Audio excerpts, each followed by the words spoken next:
and welcome to You Write, the podcast where creativity meets community. I'm Matt. And I'm Rachel. Each week on You Write, we challenge our listeners to write a story in just 30 minutes, using 3 of 5 randomly generated words. It's a fun and fast-paced exercise to spark your imagination and get those creative juices flowing. We'll read your submissions, offer feedback, and discuss the unique twists and turns of each story. Whether you're an aspiring author or just love a good tale, You Write is your place to explore the endless possibilities of storytelling. So grab your finger, find a dirty windshield somewhere, and let's dive into this week's stories. And remember, the only limit is your imagination and 30 minutes. Let's see what you got. Yeah. So how's it going? Oh, so well now that I'm here and not at work. Oh, nice. Yeah, it's going great. It was a stressful day, I take it. No, Just another day. just today. I just didn't want to be there. Just and day. It was end day. But I'm also still reeling from the Groundhog Day festivities. Yeah? Yeah. Yeah? Yeah. What did that entail? Well, okay, so for Groundhog Day, I had a party which was called Groundhog Day and Grits. Mm-hmm. Being from Georgia, do believe I've mentioned that. Mm-hmm. I grew up eating grits, and that's somehow a foreign thing in West Texas for a lot of people.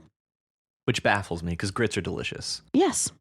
And so I take every opportunity to introduce the natives here to grits. And I did that on Groundhog Day. And you know what I just remembered is that we forgot to watch Groundhog Day. Yeah, that's an oversight for sure. It's a huge oversight. But let me tell you this. I got plastered. Yeah? Plastered. Like plastered. Like somebody took you and scraped you over a wall. And... Yeah. Yeah, exactly. Okay. Like I was chugging mimosas from... Like you just had a bottle of OJ and a bottle of champagne and just... Well, no, I had a bottle of champagne and like a thimble of OJ. Okay. And was doing that. So, yeah, I don't remember the second part of Groundhog Day, but I've been told that it was enjoyable. Good. Yeah. Good turnout. Yes. Right Yes. on. Yes. Yeah. What about you? It's been good. Mm-hmm. I officially made our potting table. Yes, it's beautiful. It's pretty. It's amazing. It's a pretty. It looks just like the design. Yeah, so that was the first thing that I ever made that I didn't second guess my design. And I just went in and I just cut everything to the dimensions that I knew they should be. And it went together like Legos at the end. You designed that? Yeah, I drew that up. I didn't know that you designed that. Yeah. Impressive. Yeah, I made it specifically to fit in that spot. It's amazing, guys. It's amazing. Thanks. Yeah. It reminds me of Bernstein Bears. Go ahead, sorry. It's actually a lot of fun to make. In the past, woodworking projects start out like I'm really excited about it. Mm-hmm. Then by the end, I'm like, oh, what have I done? Yeah, because you're just like, I want this to end. Well, and also you start second guessing everything. So I don't know. This is the first time I just like trusted exactly what I had in mind, and it came together exactly the way it was supposed to. So, Okay, nice. yeah, it was fun. It is so pretty, and it smells amazing. It smells like treated pine. But yeah. Which smells amazing. Okay. Mm-hmm. But yeah, if for whatever reason you're interested, you can check out my Reddit profile. I posted it on there as well. What? Yeah. It's amazing, y'all. It's really, really impressive. I enjoyed it. Mm-hmm. But it went together a lot faster than I thought. It's not as heavy as I thought. You would not want to stub your toe on it. It doesn't move. But it wasn't quite as heavy as I thought it was going to be. Okay. I was a little worried about that. Okay. So perfect, basically. Yeah, it's basically everything I wanted. Nice. Was it more than you could have ever dreamed for? No, it's exactly what I was dreaming for. Oh, okay. Perfect. Perfect then. Yeah. Ideal. Yes. Did you see all our stories? Oh, I did. Yeah. Oh, I did. We had a good turnout, too. We did. Very happy about that. Yeah. Mm-hmm. Yeah. So thank you guys. Thank y'all. Yeah. So, whose story did we choose to read this week? I believe that we have chosen to read I know whose story it is. I just forgot the exact title. Walker by Faith, the CEO's Resolve. Yeah. So yeah. Mhm. And who's reading this? You I want to don't read know. it?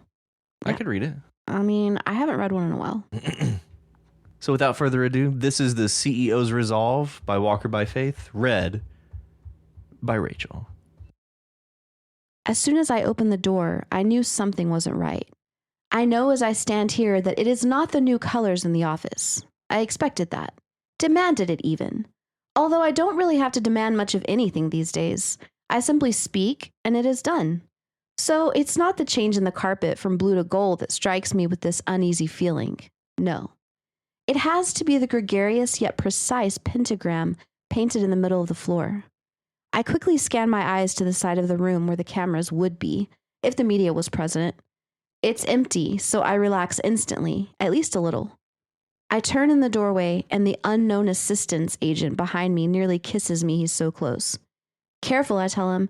No homo, don't get fired, Lippy. He stares at me in confusion, seen clearly behind his darkened lenses. I hear a buzz from his earpiece. Don't worry, I'll be fine. Just give me a minute alone. Yes, sir, is the quick response from Captain Lippy, or whatever the UA agent's name is. I close the curved door behind me, shaking my head again at the inane notion someone had 500 years ago to construct a round room. I draw closer to the painted symbol on the floor, hidden partially beneath the legs of chairs in front of the desk, 2 small couches in the center of the room, and a coffee table. The line is broken, I think to myself, unsure of where the thought comes from, but I'm curious. So I step inside the outer circle of the pentagram and begin pushing the chairs and couches to the edges of the room. I'm pushing the final piece, the coffee table, to the side when I feel a sharp burning pain in my hands, gripped on the side of the table. I quickly pull them back, stumbling to the middle of the carpet. A hum has sounded in my head, but I realize that now that I'm fully inside the circle, my hands no longer hurt. President Top, is it? The voice asks, and goosebumps pop out all along my skin as I look up into the corona of writhing snakes surrounding the face of my own fuzzy and loving personal demon. Jesus, I exclaim, why the theatrics? Now, I've told you before, I don't like that guy. Steals the show all the time, honestly. 10 out of 10 on the overrated scale. Whatever, just help me up, will ya? He does, even as I cringe at the feel of his talons on my sleeve. I leave the circle, noting no pain this time, and move to sit behind my desk, resolute in my resolve not to give in to his intimidation tactics. I mean, sure, he's the supposed spawn of Satan himself, but I'm the fucking president of the United States.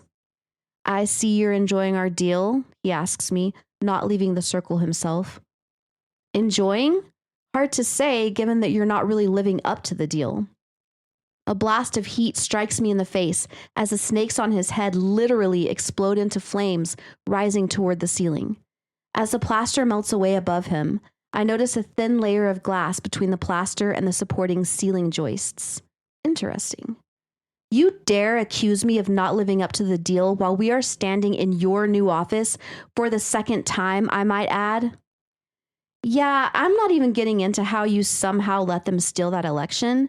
And that J6 thing, we almost had it. But why couldn't you find some better revolutionaries than people whose Facebook profile clearly label them as nurse or orderly or retired minister?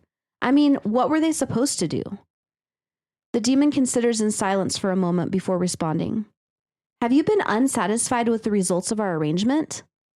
Well, yeah, since you're asking, I tell him. I am. Yes, I've been president twice now. Yes, I've gotten away with doing almost anything I want. However, I remember telling you to make me have supernatural influence.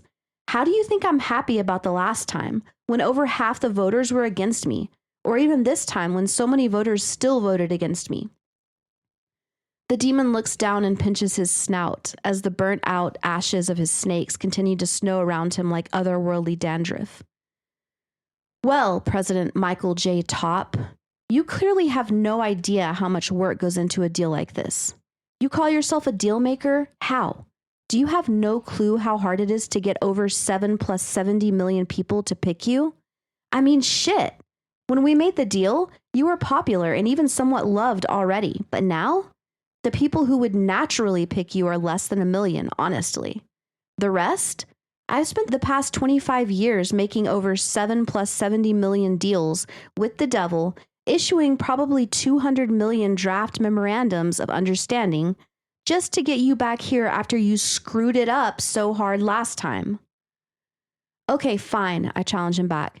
But it's the deal you should have expected, right? I mean, you can't tell me I can do whatever I want and get away with it and then expect people to love me, can you? And I never asked for love, just power. And while we're at it, I did ask for this without the hate and the dying. Oh, don't throw that at me, the demon responds. I've got over 7 plus 70 million people not to hate you, and you're still alive, aren't you? What? I ask him, staring across the desk as I try to fathom that his response was anything but a joke. You're not as hated, and you're not dead. I've kept that part. He looks at me with confusion. So if I understand correctly, I begin, you thought when I said I want to be a classical leader without the hate and the dying, that I meant me?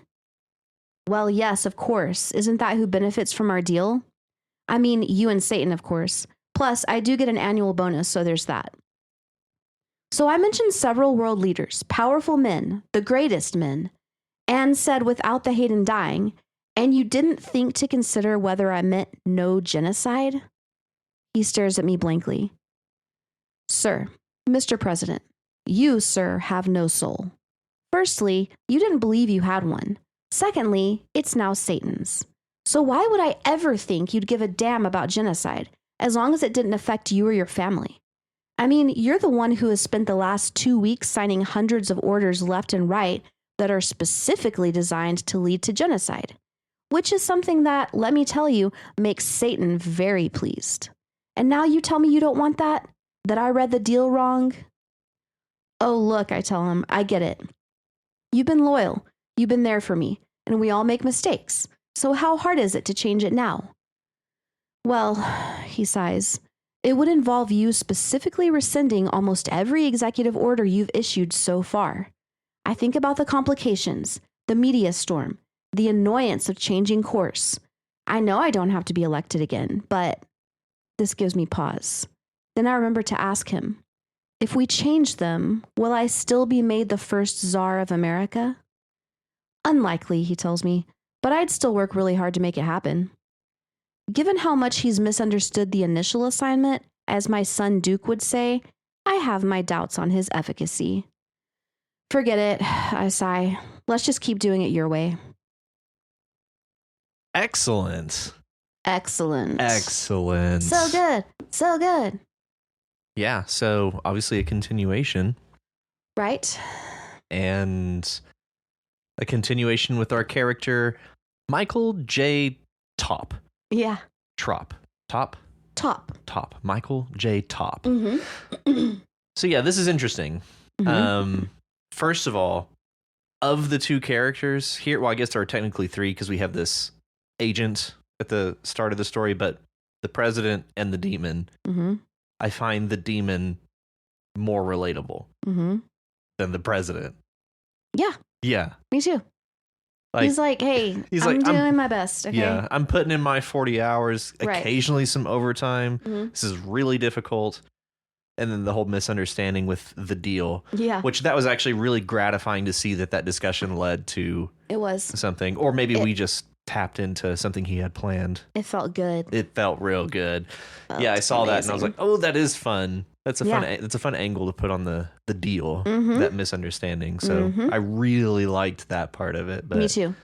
Quite enjoyed it. Am I the only person who thought that the demon was adorable Yeah, no. I thought he was adorable because he was fuzzy. and loving? And loving. Fuzzy and loving personal demon. Yeah. Yeah. And honestly, I don't have a problem with snakes. I kind of like them. So his snake crown, even the most bothersome part about that to me is that they exploded. Well, yeah, but they're still there. Oh, well, the ashes were raining down. Yeah, but they're. I pictured that they were flaming snakes, and Oh, okay. so Yeah. All right. Yeah. No, I think he's very cute. Mhm. Yeah, I like him. yeah. Would you continue to classify this story as a satire? Yes, Yeah. I would, because it is a funny and wry commentary on the state of affairs. Yeah, wry. That's a great word for it. Yeah. And, exaggerated, maybe. Again, I still think that this might be what actually happened. Oh, I subscribe to this. Yeah. So, and I think about it all the time. Like every time I read a new article, I'm just like, I get it now. I understand why this is happening. Yeah. Mm-hmm. More people have rolled over. More people have been like, okay, you can do whatever you want to me. And you're like, why? But now I get it. Yeah, because they have no alternative. Right. Because it's decided. Yeah, Satan is forcing them to do this. Yeah. Mm-hmm. Yeah. At the behest of this demon. I'd love to know this demon's name. Me too. Because demons generally have names. They do. Yeah. They do. So I really want to know who this is. Yeah, me too. Oh, what if its name was like Fluffy or something? That'd be cute. Fluffy, fuzzy demon face. Yeah. Or something. Yeah. Yeah. Okay. Mm-hmm. Jesus, I exclaim. Why the theatrics?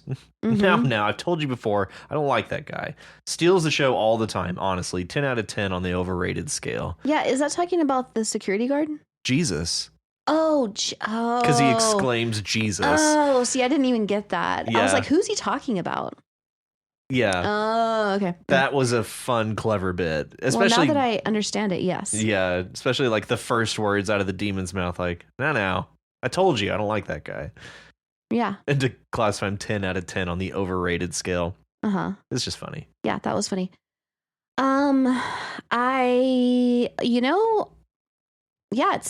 To me, it's scarily accurate. Yeah. All the things are like causing, leading to genocide potentially, Yeah, and to have it laid out so succinctly, like, well, because that was part of the misunderstanding was, it's like, oh, you don't want genocide. Mm-hmm. Oh, okay. And for him to be able to walk this back would be to undo everything he's done up to this point. Yeah. Like, that's some pretty cutting commentary right there. Yeah. I wonder what is Michael, his name is Michael, right? Mm-hmm. What is Michael's motivation for not wanting genocide? Because in my first interpretation of the story last week, I just was like, he doesn't even care about that. Like, he's like, whatever. It's not that he necessarily values their lives. No, it's just that he's like, no, that's not my objective. I would imagine the only reason he would want to not cause genocide is to not be remembered as a genocidal maniac. To go down as in history as the first of these great leaders to not be genocidal, homicidal maniac, That's like the best I could come up with as far as a reason. Because in the original deal, that reading didn't make sense because the entire deal is centered around him. So to have any part of the deal relate to or be referencing anyone other than himself seemed out of scope. Like it didn't track with the rest of it.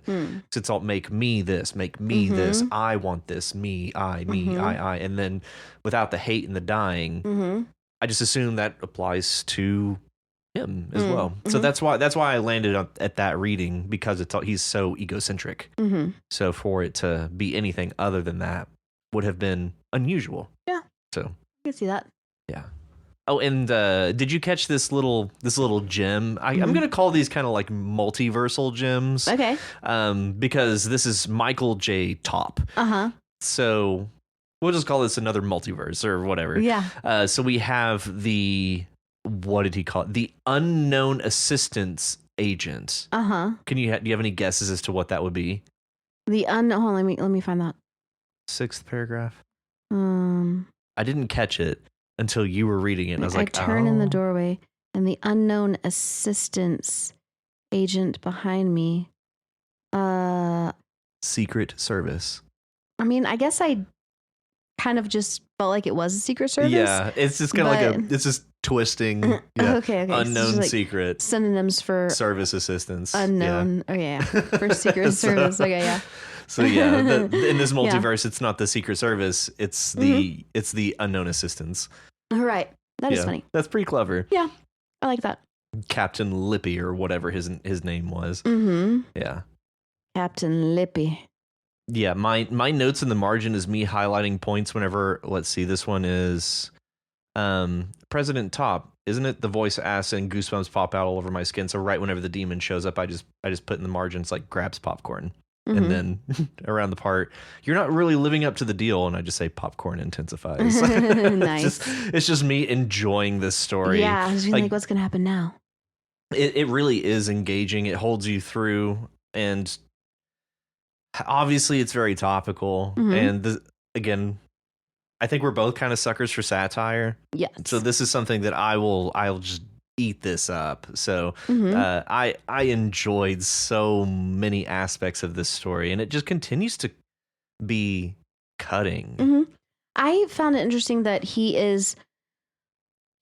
while he's still somewhat intimidated by the demon, because he got goosebumps and he cringes at the feel of his talons, he still is willing to like talk smack to it, you know? Yeah. The way that he speaks to this demon, it doesn't seem like he holds any level of respect for this demon. Yeah. Which is incredible in its own right. Yeah. To think that you can, I don't know, to think that you could speak to a demon. Right. Exactly. With such familiar terms. Mm-hmm. I don't know. That's one of the biggest characterizing points, I think, for Michael J. Top here. Yeah. So, you know what this character reminds me of actually is Jafar from Aladdin, because all that Jafar wants is limitless power. Mm-hmm. You know? To the point he gets sloppy. Yeah, exactly. This character seems very Jafar-esque, only so far not quite as sadistic. This character is not quite as sadistic as Jafar. Right. Okay. Mm-hmm. Okay. Yeah, because Jafar is all like loving watching people suffer, you know? Yeah. And like laughing and smiling, just getting off on it. Yeah. This character so far, I don't know, he doesn't seem to have a whole lot of an inner life, to be honest. He seems he seems like a psychopath, just very like devoid of... Yeah, sociopath, yeah. Okay. Because I think he does value his own existence, but anyone else's, no. Mm-hmm. And actually, I'm actually kind of glad that we landed here. Are you familiar with the term Schadenfreude? Mm-hmm. Can you explain the difference between Schadenfreude and sadism? Sadism, yes. In my mind, Schadenfreude is where, I guess they're very similar. They're like cousins. Yeah. But sadism to me is where you almost derive like a kind of like a sexual pleasure from the suffering of others. But Schadenfreude is more like when you, I don't know, in my mind, it's like when you think somebody kind of deserves it and you kind of, it's very gratifying to see them suffer, you know? So I'm interested to hear that because I had no idea what the difference was and I went looking for the difference. And what I found, and its validity, I'm not sure. Sadism is you will actively cause pain to somebody to enjoy their suffering. Whereas Schadenfreude is you will not actively cause pain, but you still take joy in others' suffering. Right. So it's like a voyeuristic version of sadism. Yeah. Okay, that makes sense. But I have a question though. Like in sadism, I feel that you would, let's just take an innocent person, you know, and like cause them to suffer and really, really enjoy it. You know? Yeah. But in Schadenfreude, I guess I've never associated it with watching something or someone innocent suffer and struggle that you derive pleasure from. It's more like somebody who you're like, you had it coming, kind of. Yeah. Yeah. And that context makes sense for Schadenfreude. I was curious to get your take on it Mm-hmm. because I feel like it's a very minor distinction. It almost seems like sadism is to Schadenfreude Mm-hmm. what a square is to a rectangle, if that makes sense. Oh. It's like one is a subset of the other, but the other is not a subset of the former, if that makes sense. So it's like one fits under the other. Mm-hmm. Yeah. So that's what I was trying to figure out is how can we classify this character to the degree that we can best classify them. And I was kind of leaning towards Schadenfreude versus sadistic for this main character. Because, but that's tough because it does kind of feel like, well, we'll just take the story for what it is. Mm-hmm. They're not actively trying to hurt people, right? But they're just also actively trying to gain power. Yeah, I don't even see any sadism in here or Schadenfreude. And they're not even necessarily deriving pleasure from other people's suffering. It seems to me that they don't even care about that. They just want power. Yeah, but it's walking this very fine line, and it's all about what they get out of what they're doing. Right. And all they're getting out of it is additional power. Yeah, and so that makes me wonder, what are they getting out of it? Yeah. You know? Exactly my question. What is Michael J. Top? So what is Michael J. Top getting out of this? Yeah, he almost strikes me as like bored. That's why I kind of like, I don't know. I know that I'm like tossing these words around as though I know exactly what they mean, but to me he just seems like a psychopath that's just like easily bored. He's just like, man, whatever.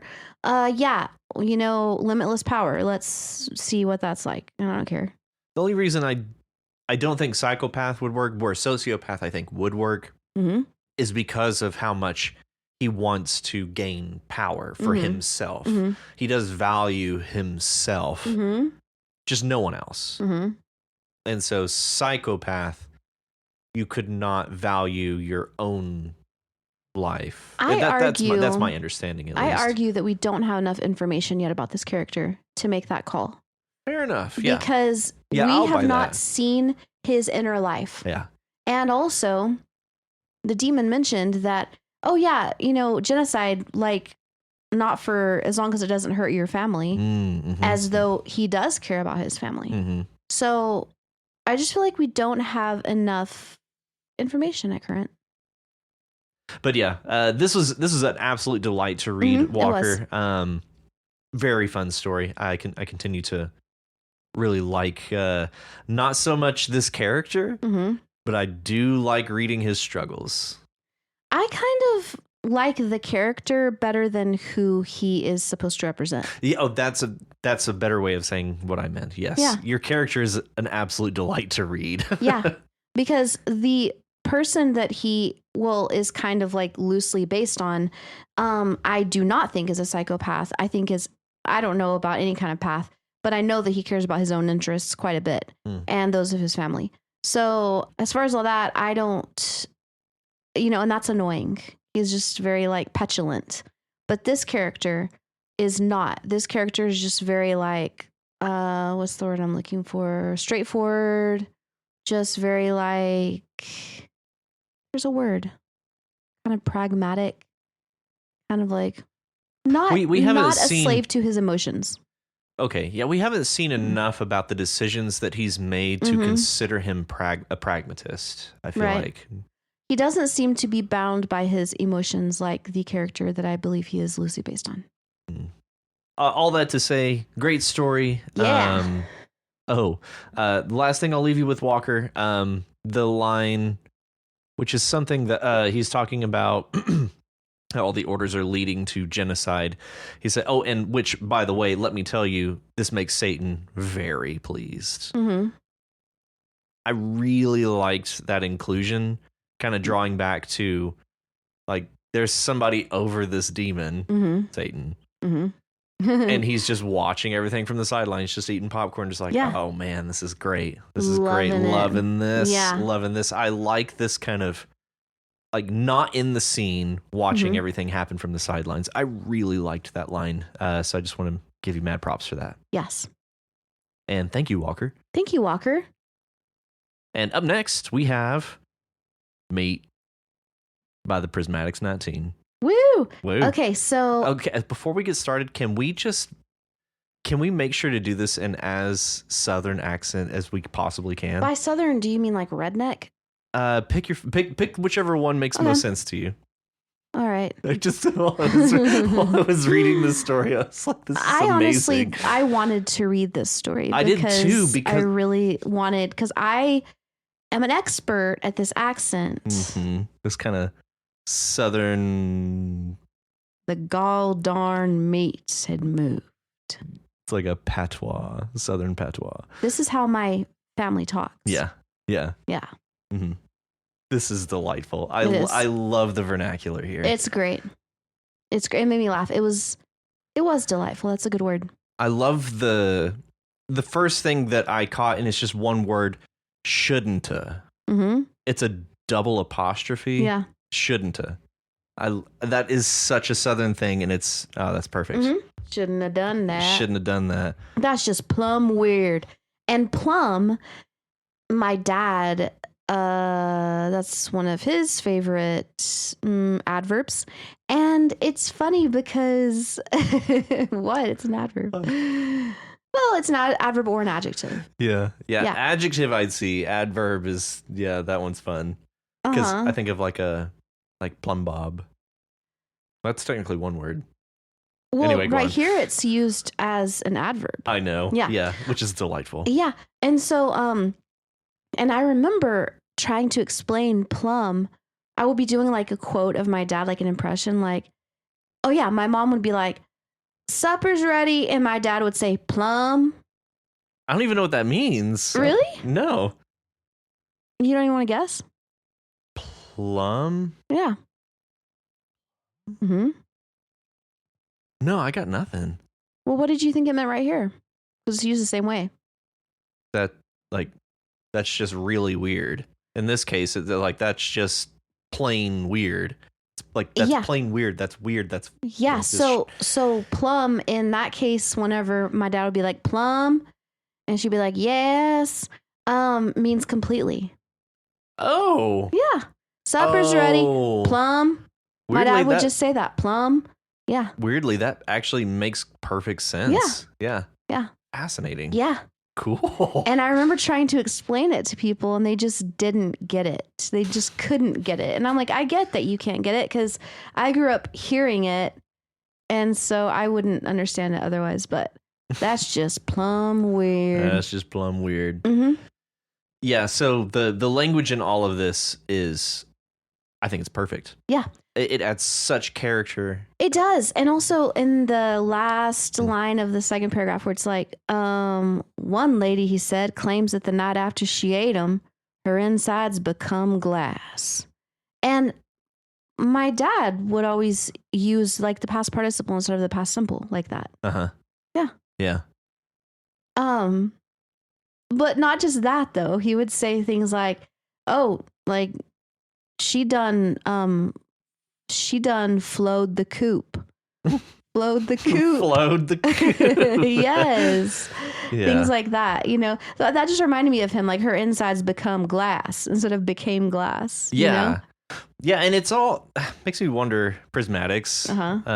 Where you're from? Yeah, are you in our area? Mm-hmm. Are you? Do you know us? Are you among us? You from round these parts? Mm-hmm. Nah, I reckon. We don't take kindly to strangers around these parts. Yeah. But so the whole story, the premise of the story is just off the wall. Mm-hmm. Well, first of all, the title is Meat, and we get this whole description about this mystery meat that came in striped cloth, like red and stripy is how it's described. Your barbershop duet coats. Mm-hmm. And it would move. Mm-hmm. And I'm curious, like whenever he says move, what did you picture? Like I didn't know yet. It moved. I kind of thought it was in a different place. Yeah. I was wondering, is it like whenever you get like raw seafood or something, and it's still like very, very fresh raw seafood. Oh. And it like still moves. Well, I think that because of the use of the past participle or the past perfect here, the meats had moved. that made me think that they had moved previously and now they were in a different place. Yeah, from here to there. Right. Yeah. Yeah. I loved the spelling of gall. The gall darn me. Gall darn. That's funny. So, okay, so I think what we have here, or at least according to my understanding, is a crazy guy who has killed some people. Yeah, maybe a barbershop quartet. Yeah, but then I'm thinking his refrigerator must be really big. Yeah. You know?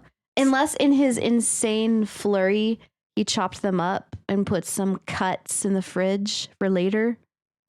This can go anywhere. Yeah.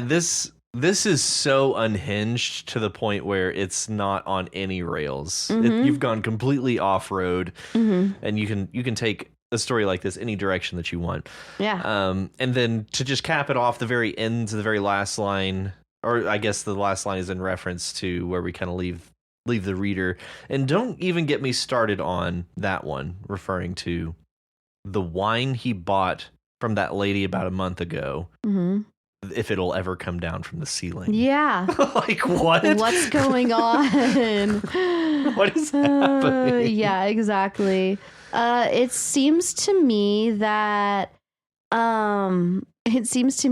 he's just lost his marbles completely or never had them. But I love the part where it's like, that one really made me laugh, where it's like, now I reckon I don't know what that means. I says to him, and why would I want that? He said, I don't know, but wouldn't it be something fit for the seeing? He had me there. He's like, you know what? Touche. You're right. Oh, I'm so glad you brought that up because that's probably the best characterization that we get of this guy. Yeah. Wouldn't that be something for the seeing? Yeah. I mean, yeah. Yeah, it really would. Yeah. So who could blame him? Right. Yeah. He's like, yeah, let's do this. Let's see what happens. Let's try it. And then it moved. And of course, it's not a refrigerator. It's not a fridge. It's an icebox. Right. Yeah. Yeah, that's straight out of my childhood, that icebox is, yeah. That's right. Yeah, both my grandmothers called it the icebox. Yeah.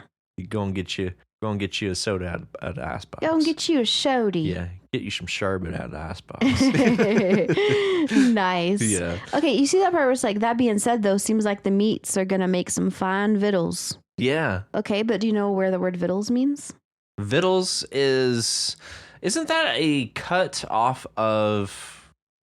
It's not really a cut. I always thought victuals was like it's just like I have a context for it, but I can't explain it. I'm pretty sure, I'm not positive, but if memory serves correctly, this is a word that I used not too long ago, and you questioned the veracity of that word, and it was victuals. Victuals? Victuals. That's what that word means. And it means food. I wasn't crazy. The dictionary. The dictionary says the body's important internal organs, especially the gut or the genitalia. Victuals. That's what I was thinking. It's what you don't typically eat. Oh. Victuals. There are... That's the only definition that popped up here. It doesn't say victuals? Because victuals is like a slang, like shortened version of victuals. Victual, food or provisions. Yeah. I have heard victuals used to describe food, but it's usually like the offcuts. Like something that you wouldn't necessarily seek out, but you would eat it if you're hungry. Victuals. Some people intentionally eat the offcuts, but... Right, yes. And I immediately think of menudo. Yes. Because I absolutely love menudo. Yeah. Okay, but when I was growing up, victuals meant just food, you know? And I've heard it referred to as much before. Yeah. Hold on. Yes, victuals and victuals are the same word. So victuals is... Fascinating. Victuals is like the kind of original way of saying it. And like, but victuals is the slang derivative of victuals. Fascinating. Yeah.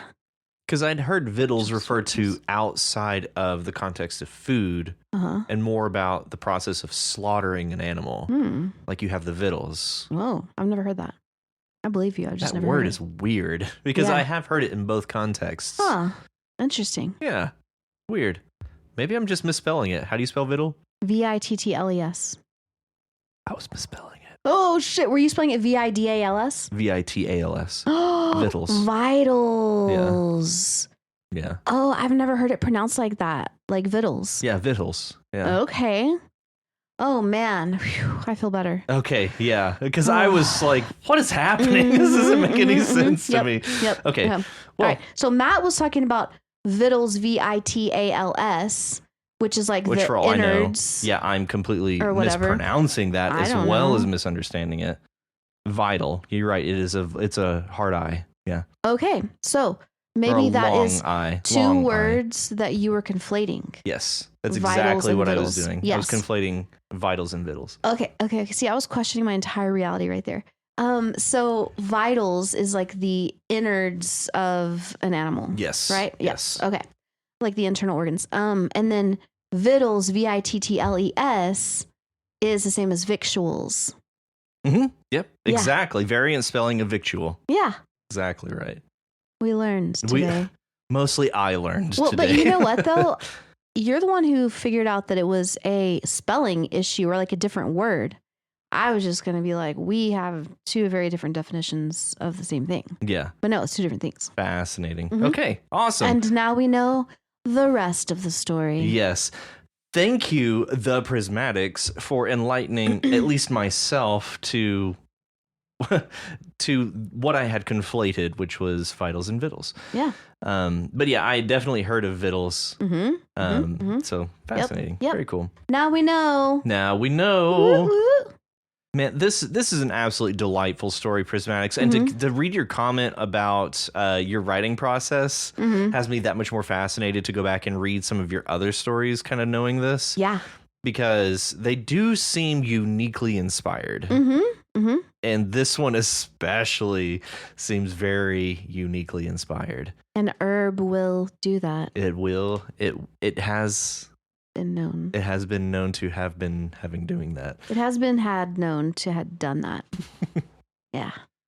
All that to say, Prismatics, this was so much fun to read. So much fun. I loved it.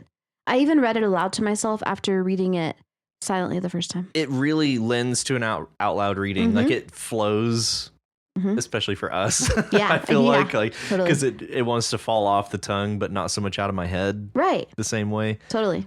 And all the comments about Sling Blade and everything. Yeah. It's perfect. Yeah. Absolutely perfect. Excellent. Hey, thanks to Prismatics. Thank you, the Prismatics. And up next, by the way, we didn't go back to the top of the list here, so we just kind of jumped into the next one. Up next is Glass Angel. Oh, yeah, Glangel.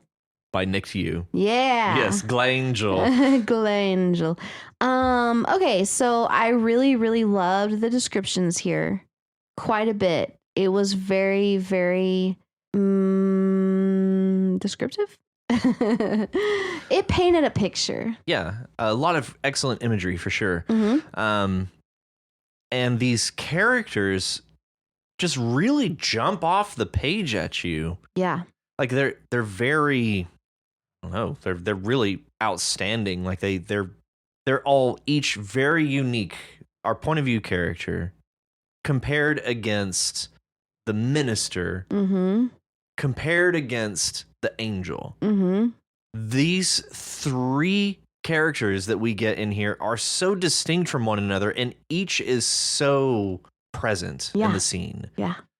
I think you hit on something very cool here. This just read top to bottom like something I'd read this. Yeah, totally. Like it just seems fleshed out. The characters are all, like I said, very unique to themselves, and they don't step into the light of your other characters, if that makes sense.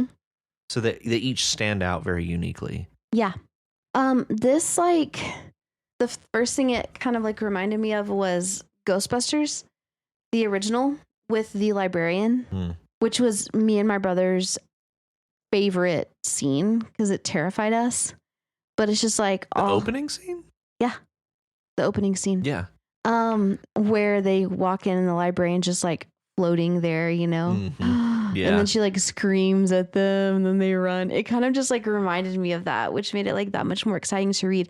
But then it kind of reminded me of this thing that came out recently. What was it called? Like The Apostle or something? If that was a movie, I hadn't heard about it. It was like, it wasn't even just a movie. It was like a short series. It was like a mini series about this guy who had gone to the Holy Land and become possessed by a demon who was kind of claiming to be an angel and came back to this church in like somewhere in the Northeast or something. Probably Maine. Yeah, somewhere like that. And was preaching and like doing miracles and all this stuff, but it was from power that he had gotten from this demon. Yeah, some good shit. Sounds like some good shit. And it reminded me of that. Yeah. You know? Oh, yeah, absolutely. Like basically, it was weird. Like it felt like this tainted church, this tainted sanctuary that had somehow been taken over, and it allowed this construct, this whatever this angel happened to be, to manifest in this holy place where it otherwise could not. And the idea that it's the people, that it's the minister and the congregation that are causing this evil to come in to this place, I thought was a great theme for the story. Just this power, either this power of belief or this ability of a group to be able to manifest evil into a holy space, I just thought was so cool. Right, but he wasn't sure. Yeah, which and it was. the confusion of it. Yeah, lends it that much more. It lends that much more interest to myself as a reader. The fact that we're not sure what this is. And on that note, whenever this conversation about them, is it grade 2 or is it grade 4? And I looked to the angel for clues. What grade can ask urgently? I'm thinking, I hiss back. The angel has, and it just runs through all of this so organically. Yeah. Them trying to figure out what quote unquote grade this angel is. And I had the picture of them like having the kind of readout devices that like the Ghostbusters used, you know, how they're like measuring the levels or whatever. It's a Geiger counter. Yes. Beep, beep, beep, beep, beep, beep, beep, beep, beep, beep, yeah. Yeah, exactly. Oh shit, it's level 4. Yeah. Yeah. That all worked perfectly. As a matter of fact, I don't really have anything that I would recommend for a rewrite. I think this stands. You can obviously tell me otherwise, but I think this is an excellent story. I concur. I very, very much enjoyed it. Oh, had you ever heard of the word tulpa? How do you spell that? Tulpa. It's in the story. What was it used as? I forgot. In this context, or was it a grade 2? A tulpa of some sort, a construct of the congregation's belief? No, I just thought that was like a word in the story, but that's an actual word. So I looked it up to see, and a tulpa is a being or thought form created through intense concentration and spiritual practice. Now, this apparently comes from Tibetan Buddhism. Oh, okay. Tulpa. Huh. So, yeah, and I really like that use of it in the story because you give us the word tulpa, but you don't gatekeep its meaning. You just immediately define it, essentially. So I like that idea of engaging somebody who may know that word to further detail. And if they don't, you don't punish them for not knowing that. Right. I like that about this story. It's not presenting us with a concept and expecting us to either know it or go look it up. Right. It goes to the extent it's like, you probably don't know this, so here's what it is. Okay, cool. Yeah, a construct of the congregation's belief that essentially explains what it is. Okay. It's very cool. And very well handled, I think. Okay, nice. I love authors that can do that. Yeah. They can present something that is probably unknown to most readers and not make them feel like an idiot for not knowing what it is. Oh yeah. Yeah. Yeah, that's a huge skill in public speaking for sure. Yeah. Okay, one thing that I would say is something that was already commented on by Nick to you, which is that I would have liked the ending to I would have liked to see more action at the end. Before the demon just kind of disappeared. It just poof. Yeah, I would like to see more of a confrontation, you know? It's I feel like it should be more powerful than that. It should like fight a little bit, you know? Well, as a grade 2, I like the idea of how it was dismissed, basically putting doubt into the congregation, into the minister, and that was enough for it to just fizzle. So that part I actually do like. I do think you could input some dramatics prior to that. Or more description of the way that it faded out. Yeah. The way that it disappeared. Like, and Nick to you said that himself, that he would like to have put more detail in there. And I am agreeing with Nick to you here. I would also like to see more detail. Yeah. Yeah, I don't think you necessarily need to change the way you get rid of this demon, this construct, this tulpa. But I do think that, some greater detail would go a long way. And I was really hoping to get the word fractal somewhere in here, especially in regards to the way that it is going away. It's dissolving essentially, because it was compared to the stained glass in the building. So to describe it, it's the disassosation as fractal could be really fun. Oh yeah, like that kind of glass quality to cool. it. Yeah, that'd be awesome. Yeah, the word fractal would go a long way in this story. It really would. Yeah, I really enjoyed this, Nick. This is a lot of fun to read. Yes, it was very.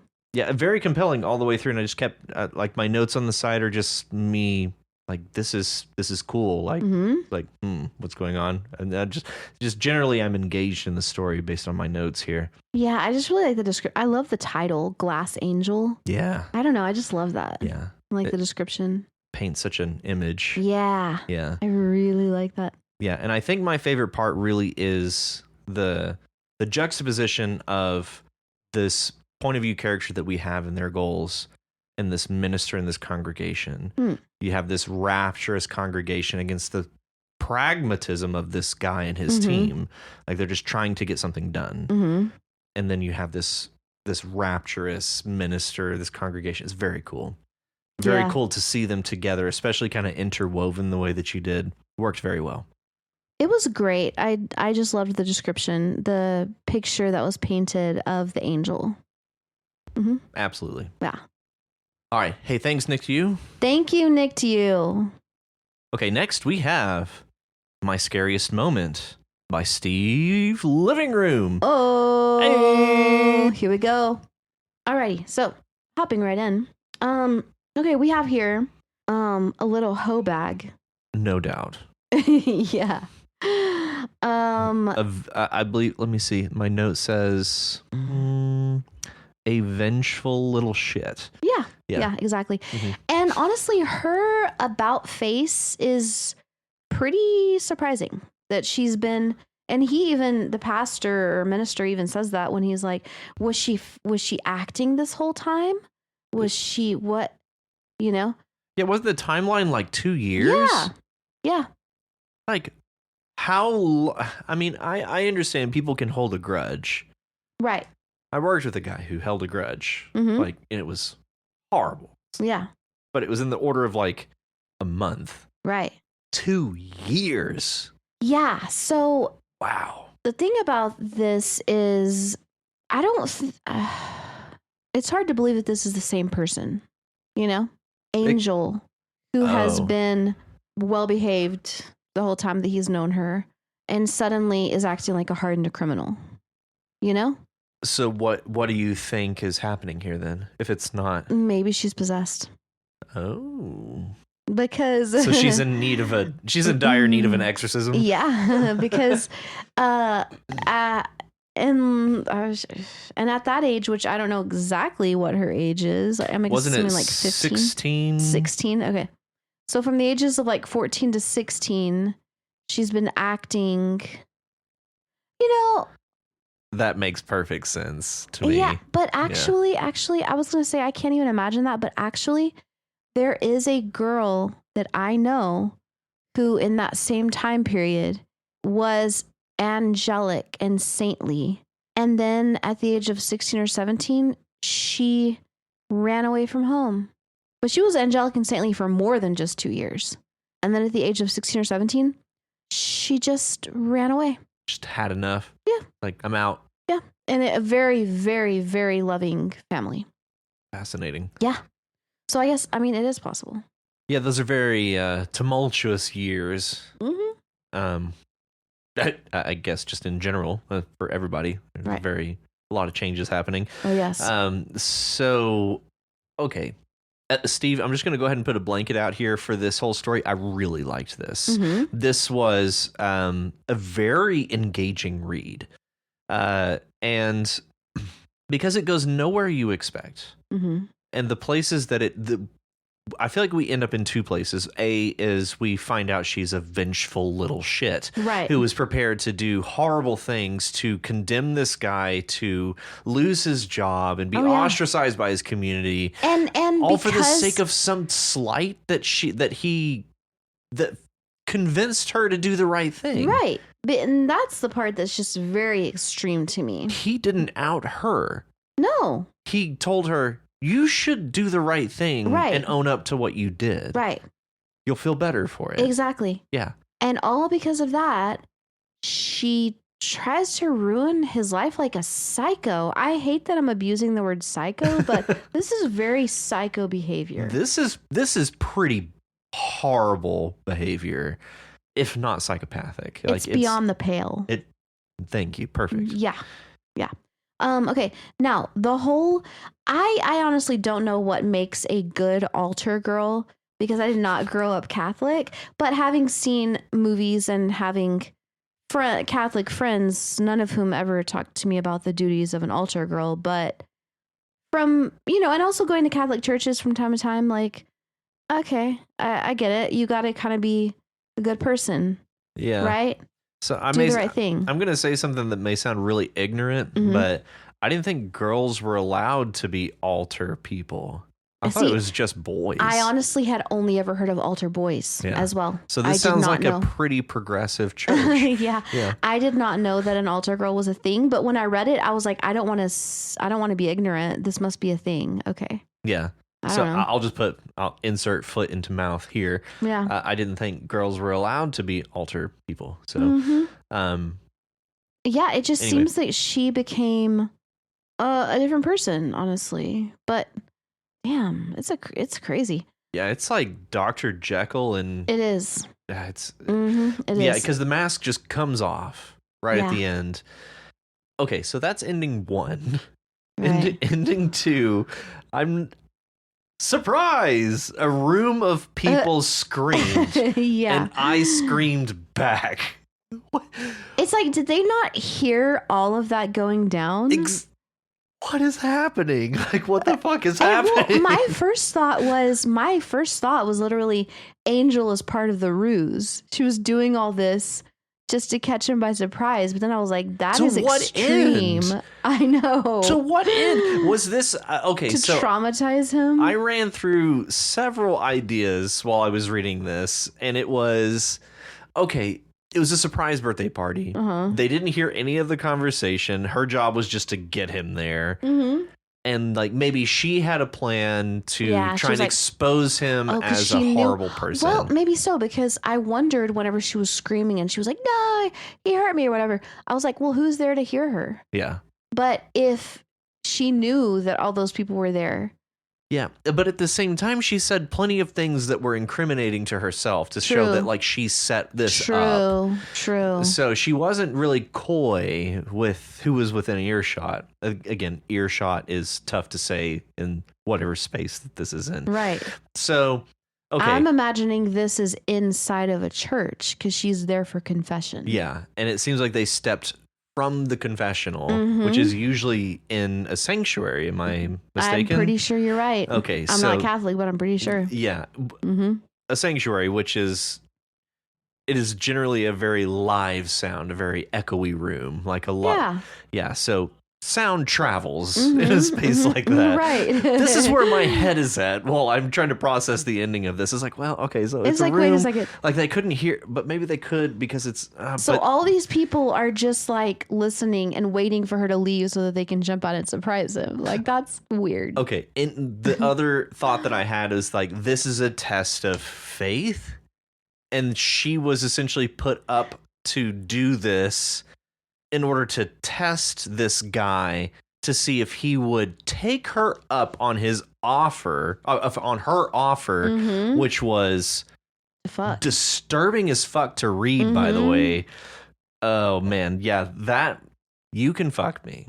I want you. I always have. You can fuck me. That, coming from what I know is this character, I was like, what the fuck? Like, oh my God, this is so messed up. But you know what? Maybe though, because Steve mentioned that this is his worst fear.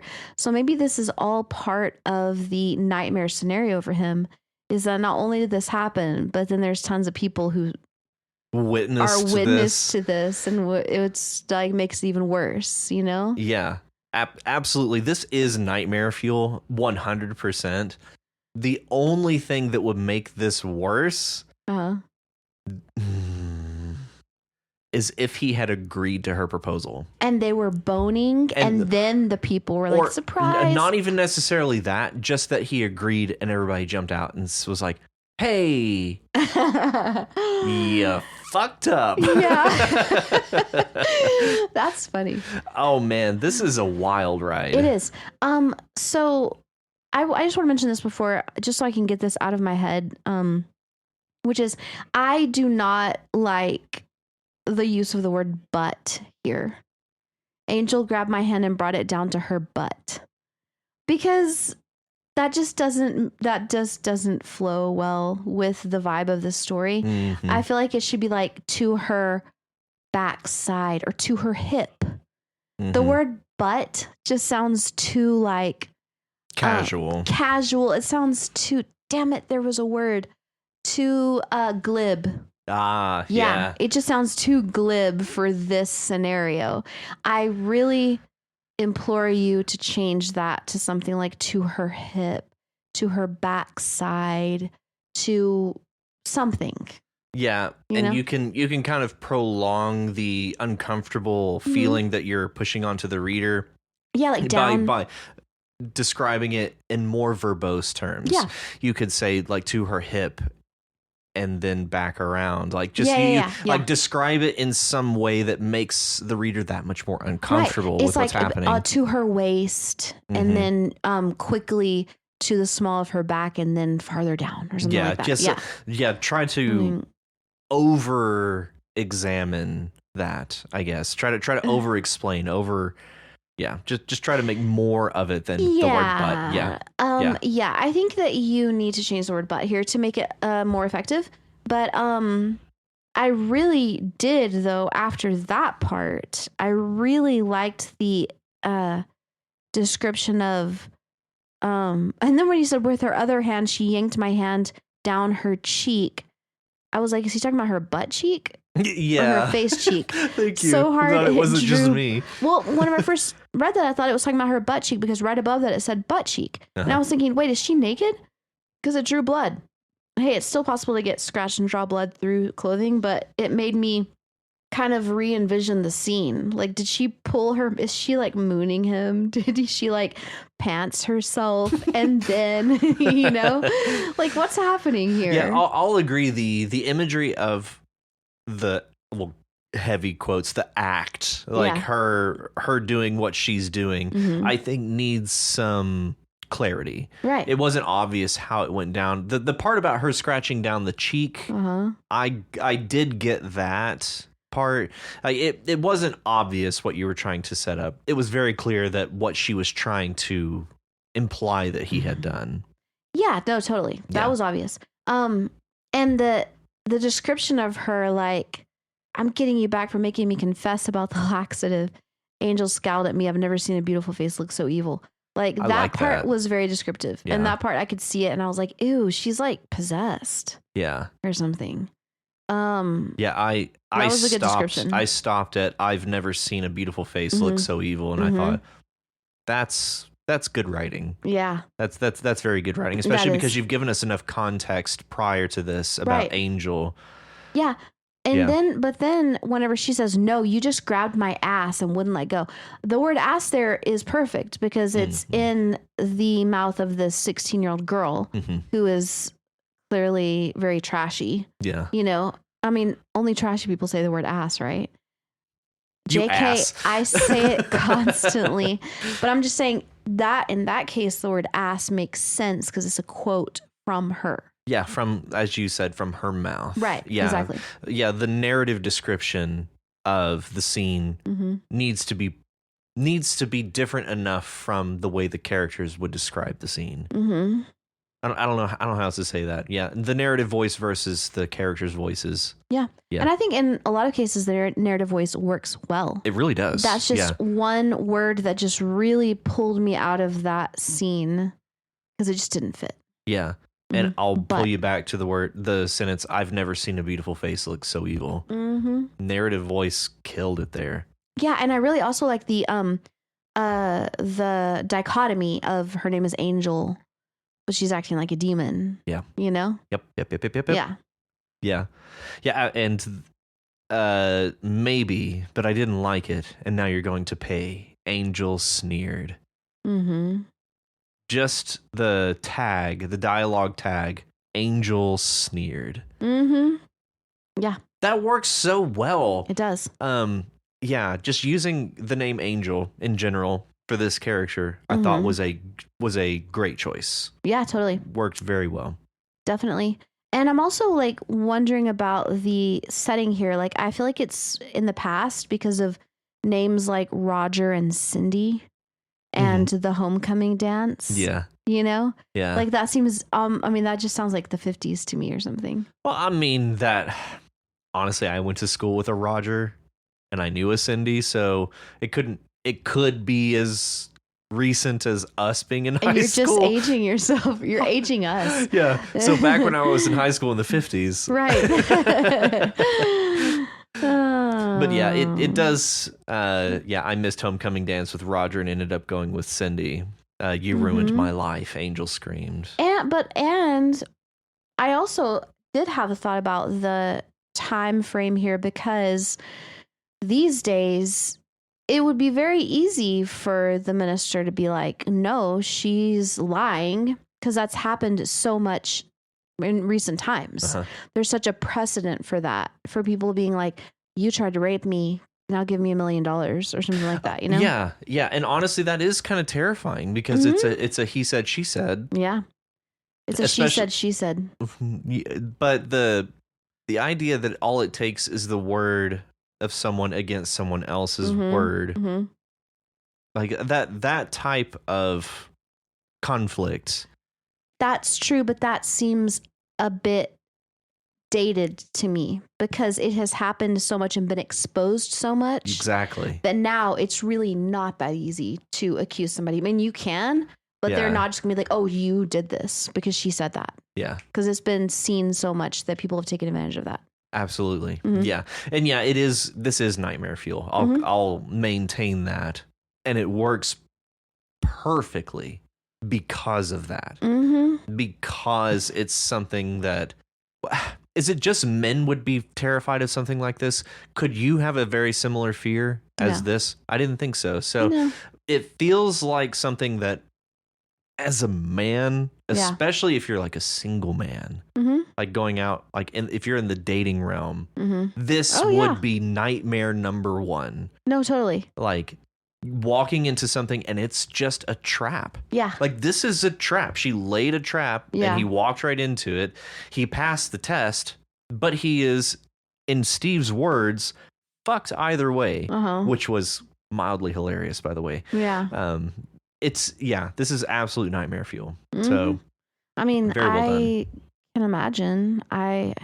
Like you mentioned, it's not, I think it's definitely more like that for men than women. Yeah. Yeah. Anything else I might say would just be like stating the obvious, but yeah. Yeah. But the ending number 2, like beyond Angel and her machinations. Mm-hmm. Surprise! Mm-hmm. A room full of people. Like, holy shit, dude, that's a hell of a twist. Yeah. That's I 100% did not expect that. No, me neither. I don't even think that he did, actually. But one thing that was very telling to me about this story was the things that Angel usually confessed. That was telling to me because, as I've already mentioned, I did not grow up Catholic. And the fact that she would go to confessional about things like an untrustworthy look at a black man crossing her path. Again, that seems a bit old-fashioned. A snicker at a peer who fell. That one made me start questioning my own self because I just straight up laugh my ass off at peers who fall. It's like physical comedy. Yeah. Intentional or otherwise, it is kind of a physical comedy. No, totally. But these are very, very different things. It's like, oh, I gave an untrustworthy look. I snickered at a peer who fell. I put a laxative in my teacher's food. That seems a bit incongruous. Yeah. To the others, yeah, that's borderline poisoning. Right. Yeah. That's kind of extreme. Yeah. Like, I've never slipped anybody anything. No. Let alone a teacher a laxative. Right. Yeah. That's extreme. Yeah. And could be met with the swift hand of justice if worse came for worse. Mm-hmm. Yeah, that's absolutely worth the attention that it got in the story. Well, I guess we could put it that way. That one was called out, and that's the one true. that. But the fact that they were all three listed together, was kind of funny. Yeah, but he does go on to add weight to the last, and we bring it up later. Like this, that becomes the through line for the rest of the story. So that's true. That's true. Yeah. Mm-hmm. Overall, Steve, this was a very interesting read. It was. I enjoyed this. Yeah, I really did enjoy that. Same. Good job, Steve. It is off-putting and upsetting, but yes, excellent. Thank you, Steve. You can fuck me. Don't say that. Sorry, I just landed on that line. I want you. I always have. She sounds so like robotic and just like you like know? Austin Powers robot girl. Yeah. I want you. I always have. Yes. Good job, Steve. Okay, and up next we have an untitled story by Richie Posier. Richie Posier. Richie Posier. Posier. Yes. Oh yeah, this one. So I again get the feeling that we have a crazy person on our hands. It struck me that way. Yeah. At first I was like, wait, what's happening? Is this a ghost demon thing happening? But then in the end, I landed on this person's crazy. Kill their grandpa. Jury's still out for me. Okay. This is just vague enough that I can't land in one side or the other. Mm-hmm. But yeah, I do agree that we're kind of stuck with an unreliable narrator. Mm-hmm. We can't necessarily trust what they say. But it's the only word that we have. Mm-hmm. Yeah. Stories like this are some of my absolute favorites. Yeah. I like this idea of not necessarily being able to trust what you're being given, like what information you're being given. Yeah. Those are a lot of fun. Yeah. It always keeps you thinking. I'd like to harken back to an old show, if you don't mind. Harken away. Okay, and I don't know if I have mentioned this before, but if I have, then please stop me and then delete it from the episode. But please. Okay, damn. But I used to watch with my mom MASH reruns. Oh yeah. Yes. Yeah. And everybody's favorite and sexiest character. Do you know who that is? I don't have much time with MASH. Hawkeye. Okay. This hot, tall drink of water. Doctor. So sexy. Wow. Anyway, Okay. He was totally hot. And he was in Vietnam for a long time. How long did Vietnam last? Oh gosh, a historian I am not. Yeah, I don't even know, but you got the impression that he had been there for ever. 10 years? Damn. Okay, yeah. Is that right? Yep, probably. So Hawkeye, is it 10 years? No. Well, let's just say it's complicated. Mm-hmm.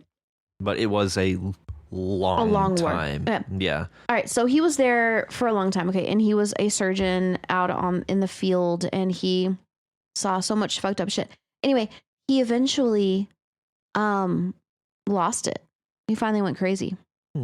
Yep, and there was an episode which sticks with me so strongly in my mind, which is where they were on a bus with a bunch of Vietnamese people, like trying to go to a safe place. There was like, they were in the enemy territory or something, trying to go to the safe place.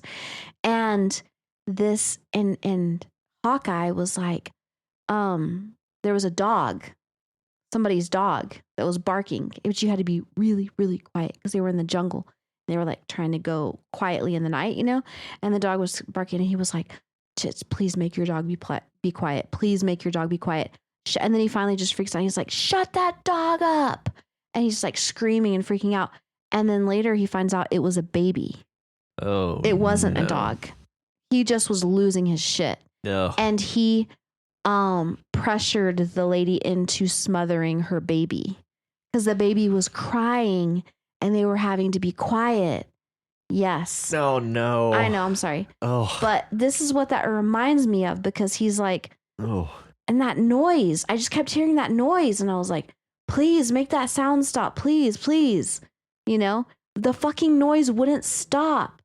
And he finally ends up just beating the shit out of his grandpa, you know? Are you okay? I'm sorry. No, that's well, first of all, that's really upsetting. Yeah, I know. Like that. Oh, that's dark. It's very effective. Yeah. But after hearing you say that, MASH is brought up directly in here. Mm-hmm. And the way you described what happens there versus what happens here, they don't have to be related. But oh man. Oh, I know. It's like whenever I read this, I was like, has Ricky Posher seen MASH? He's watching MASH reruns. Is John he? Wayne tape for an old tape of MASH reruns. Ricky, I'm so sorry I keep calling you Ricky. Richie Posher, is that what you were inspired by? Because I didn't, like, it's really funny because I consciously forgot that you had said the thing about MASH reruns whenever I made that connection. Until Matt just now mentioned it. And I was it's absolutely fascinating if that's the case. Because as you were describing the episode, I was like, well, first of all, like what you're describing is horrifying. Like that idea, some of my greatest internal fears are around the idea of me losing my faculties, me losing my mind. That is one of the greatest horrors of my life, is like going crazy. Yeah. So anytime I confront these ideas, like even like you just describing the episode of MASH is really uncomfortable. Oh, like, yeah. That is so scary. That is so scary. Oh, I know. As a child, it was terrifying. Yeah. I imagine, especially as a child. Oh, yeah. To come across that type of message. And I was just like, and other things which depict somebody doing something terrible in a state of insanity or something. You know? But hearing you describe that and then coming back to the story, to Richie's story here, I was thinking like, oh my gosh, that's kind of what happens here. And so it makes you wonder, it's like, what's the trauma then? Because in the case of Hawkeye's trauma, he was in war for 9-10 years, whatever it may have been. So it's like there's plenty of trauma, like seeing people in horrible conditions, suffering, dying, you know? So it makes me wonder, like, is the trauma taking care of his granddad? I don't know. Like it makes you wonder, like, what kind of trauma we could be setting don't know. up Does here. he have trauma? Yeah, and again, we come back to that unreliable narrator. It's Right. like if we take him at his word, he didn't actually kill him, Right. and something horrible. Mm-hmm. So that's really interesting that's where you took the story. Mm-hmm. I'm always inclined to give, especially in this case, our point of view character, the benefit of the doubt. Mm-hmm. So I'll take them at their word first until given reason to think otherwise. Mm-hmm. And what I arrived at was kind of a commentary on what we're watching and what it does to us. Mm-hmm. Because it was all around the television. Right. And so, I'm sorry, I cannot get that description of MASH out of my head. I'm sorry. Do you want to take a moment? Not necessarily, because it's kind of playing into the same idea. Okay. Just the things that we're watching, especially like the sound of this static of this CRT television, Mm-hmm. and that's the sound that's coming out. Yeah, that's creepy. Yeah, that's super creepy. Mm-hmm. Which lends to the idea that he's losing his mind. Mm-hmm. But at the same time, it could just be a horror story, which this really is a horror story about what we're watching and what it can do to us as people. Right. Like, it has such influence over us as individuals, as a society, as a community. Mm-hmm. I was kind of getting a commentary about television's role. Oh. Not necessarily role, but its potential impact. Yeah. Like kind of a worst case scenario Yeah. for what TV in your house can do. Ew. Yeah, it's really upsetting. Either way, it's upsetting. Yeah. But I'm curious what the jumping off point is. I'm inclined to think it's yours. Your idea was the inspiration for it. Yeah. Because it fits so perfectly into the... That is so weird. It's so weird that I didn't even realize that MASH reference had been made at the beginning. So I wonder if subconsciously that led me to make that connection. But I have thought that before about other stories a couple of times. Mm-hmm. Whenever people were like overwhelmed by some sound and they were just like being driven to insanity and they were just like, no, make it stop. I always think about, so clearly that was a scene that made a big impact on me as a child because it stuck with me like all these years. Well, and given what little I know about MASH, which is little, very little, I always thought of it as a more lighthearted show. Like, it had its serious moments. It certainly did. So for a scene like that, call it more of a dramedy. Dramedy. Okay. Yeah, like it's a drama and there's dramatic, upsetting things in almost every episode, but there's also a lot of comedy in there too. Okay. So I would honestly call it like equal between drama and comedy. Okay. Mm-hmm. But even describing a dramedy and then the scene that you just described, like even for a dramedy, that is upsetting. Yeah. Like that's, to use your term, that's a little beyond the pale of a dramedy. Yeah, but you know like what? It was a beyond the pale time of trauma for a lot of people. That's exactly right. Yeah, it really was. So it was like at least, doing not at all, but at least trying to pay tribute to the trauma that a lot of people went through. But I just realized something, which is I don't think it was a dog. I think it was a chicken. Oh, okay. Well, either way. Yeah. It was some kind of animal, but I almost want to say it was a chicken. But either way, he's like, shut that animal up. Yeah. And the lady, but when you watch it in the episode, the look on the lady's face is heartbreak and horror. And you're thinking, why is she so heartbroken about having to kill? I think it was a chicken having to kill her chicken, but then later you find out that it was her baby. And then you're like, oh, then suddenly it makes sense. Oh, sorry. Oh, hey, I didn't write it. And that fucking noise wouldn't stop. Yes. I think you're onto something. Maybe especially just the reference of MASH within the story and then that exact thing in all caps. Yeah. I really think you're onto something there. Either way, Richie, this was very effective. I really enjoyed this, and I especially like just the little touch of the way you end it. Interview transcript, Marty Palmer, just showing us that this is a detective's report.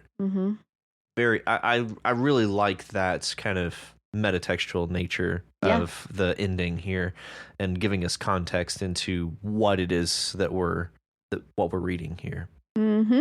Very cool. Yeah, very. Hey, thanks, Richie. Thank you, Richie. And next up is Rook by Ace of Sword. Rook. Yes. Okay, I have one statement right out of the gate, which is I feel like this would be so good as a movie. As a movie? Yeah. As a movie or a show. Like, I want to see this happening visually.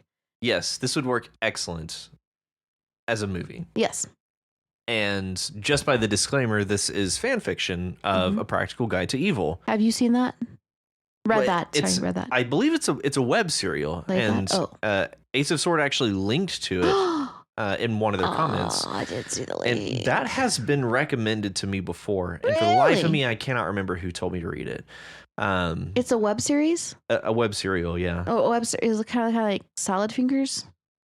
I don't know so much the format or where it is posted, but there is another set of stories, like multiple series of stories on Reddit by an author, goes by the handle Wild Bow, which is like, they are incredibly talented. Wow. And just has an excellent body of work that exists solely on Reddit in serial format. Interesting. Yeah, very cool. I love that. Very cool. So I don't know. I really don't know if that's where A Practical Guide to Evil lives, but I kind of imagine it's in that kind of format. Okay.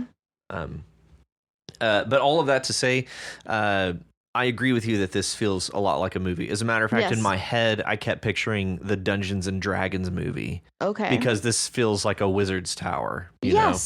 Oh, I kept picturing, damn. What is that animation called? With the flying castle. Is it called the Flying Castle? Howl's Moving Castle? That's it. It's Howl's Moving. Have you seen that? I haven't. Oh my God. 2004 movie? Yes. Howl's Moving Castle is magical. It is loved. The internet loves this movie. Oh, it is magical. I haven't seen this, but I have seen pictures of this. Like, I came across screenshots of this, and my friend made me watch this many years ago, and it has one of my favorite scenes of any movie of all time in it. Sorry.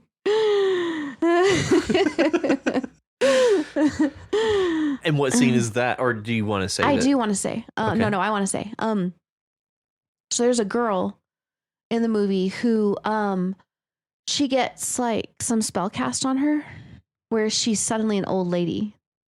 Okay. And she was like, I don't know, let's say she was like 16, I don't know, 18, I don't know. You know, she's one of those like anime ladies, girls. Yeah. And she suddenly gets a spell cast on her where she's like in her 80s.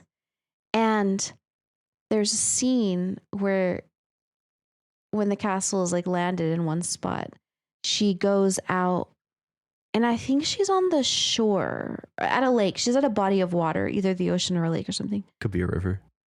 I don't think so. A still body of water. Yes. Okay. And she's like, and she's just like, she looks so zen. And she's like, I've never felt so peaceful in my entire life. And I don't know why, but that scene just like stuck with me. And I was just like, yes, I cannot wait to be in my 80s so that I can feel that way. That's what's required, though, is to be in your 80s and near a body of water to experience that level of peace. What I think is that whatever old age you get to, you will never have felt as peaceful in your entire life. Okay. It's cool. Beautiful. It is poetry. That movie's poetry. Looking at it, it looks visually beautiful. Oh, it is awesome. It looks very well. It is awesome. Yeah, these are some wild pictures I'm getting from it. Yeah, and that's what this like somehow reminded me of, because it's just like this it's like a tower. It's a castle that's flying. Well, yeah, and the how you got there is not at all surprising. What I do, there are a few things about this I found very interesting. Well, first of all, the flying castle I thought was very novel, but apparently it's elsewhere in Right. media, I mean, so. it might be novel to Ace. I don't know. But the fact that this is fan fiction tells me that this could be an idea that Ace of Sword may have borrowed from them.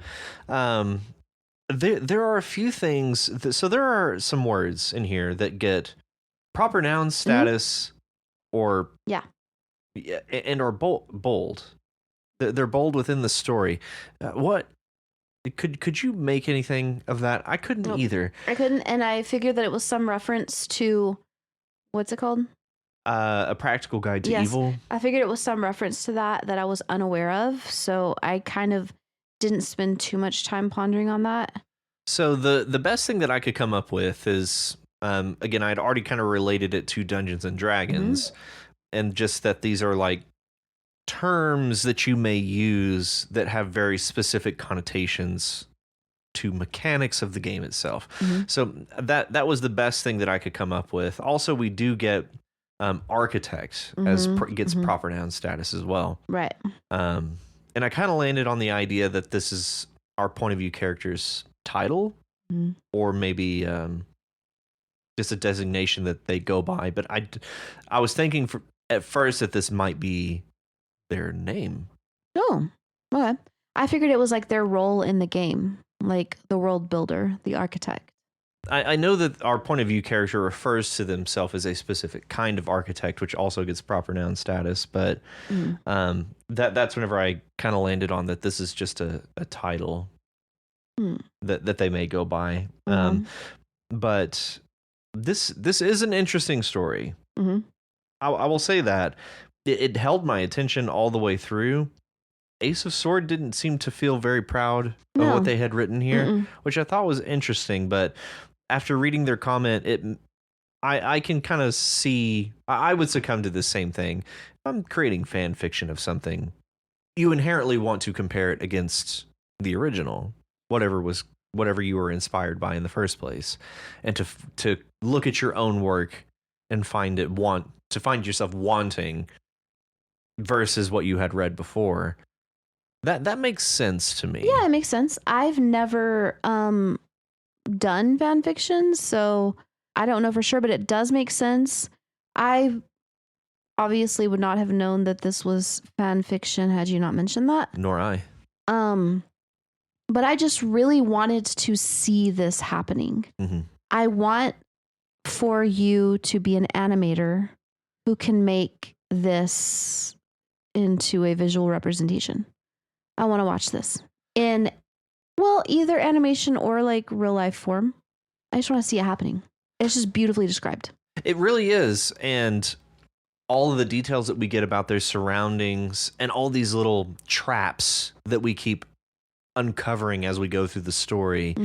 And the name Architect really does make sense because they planned out all of this tower and all of these traps that he keeps moving through, that they keep moving through.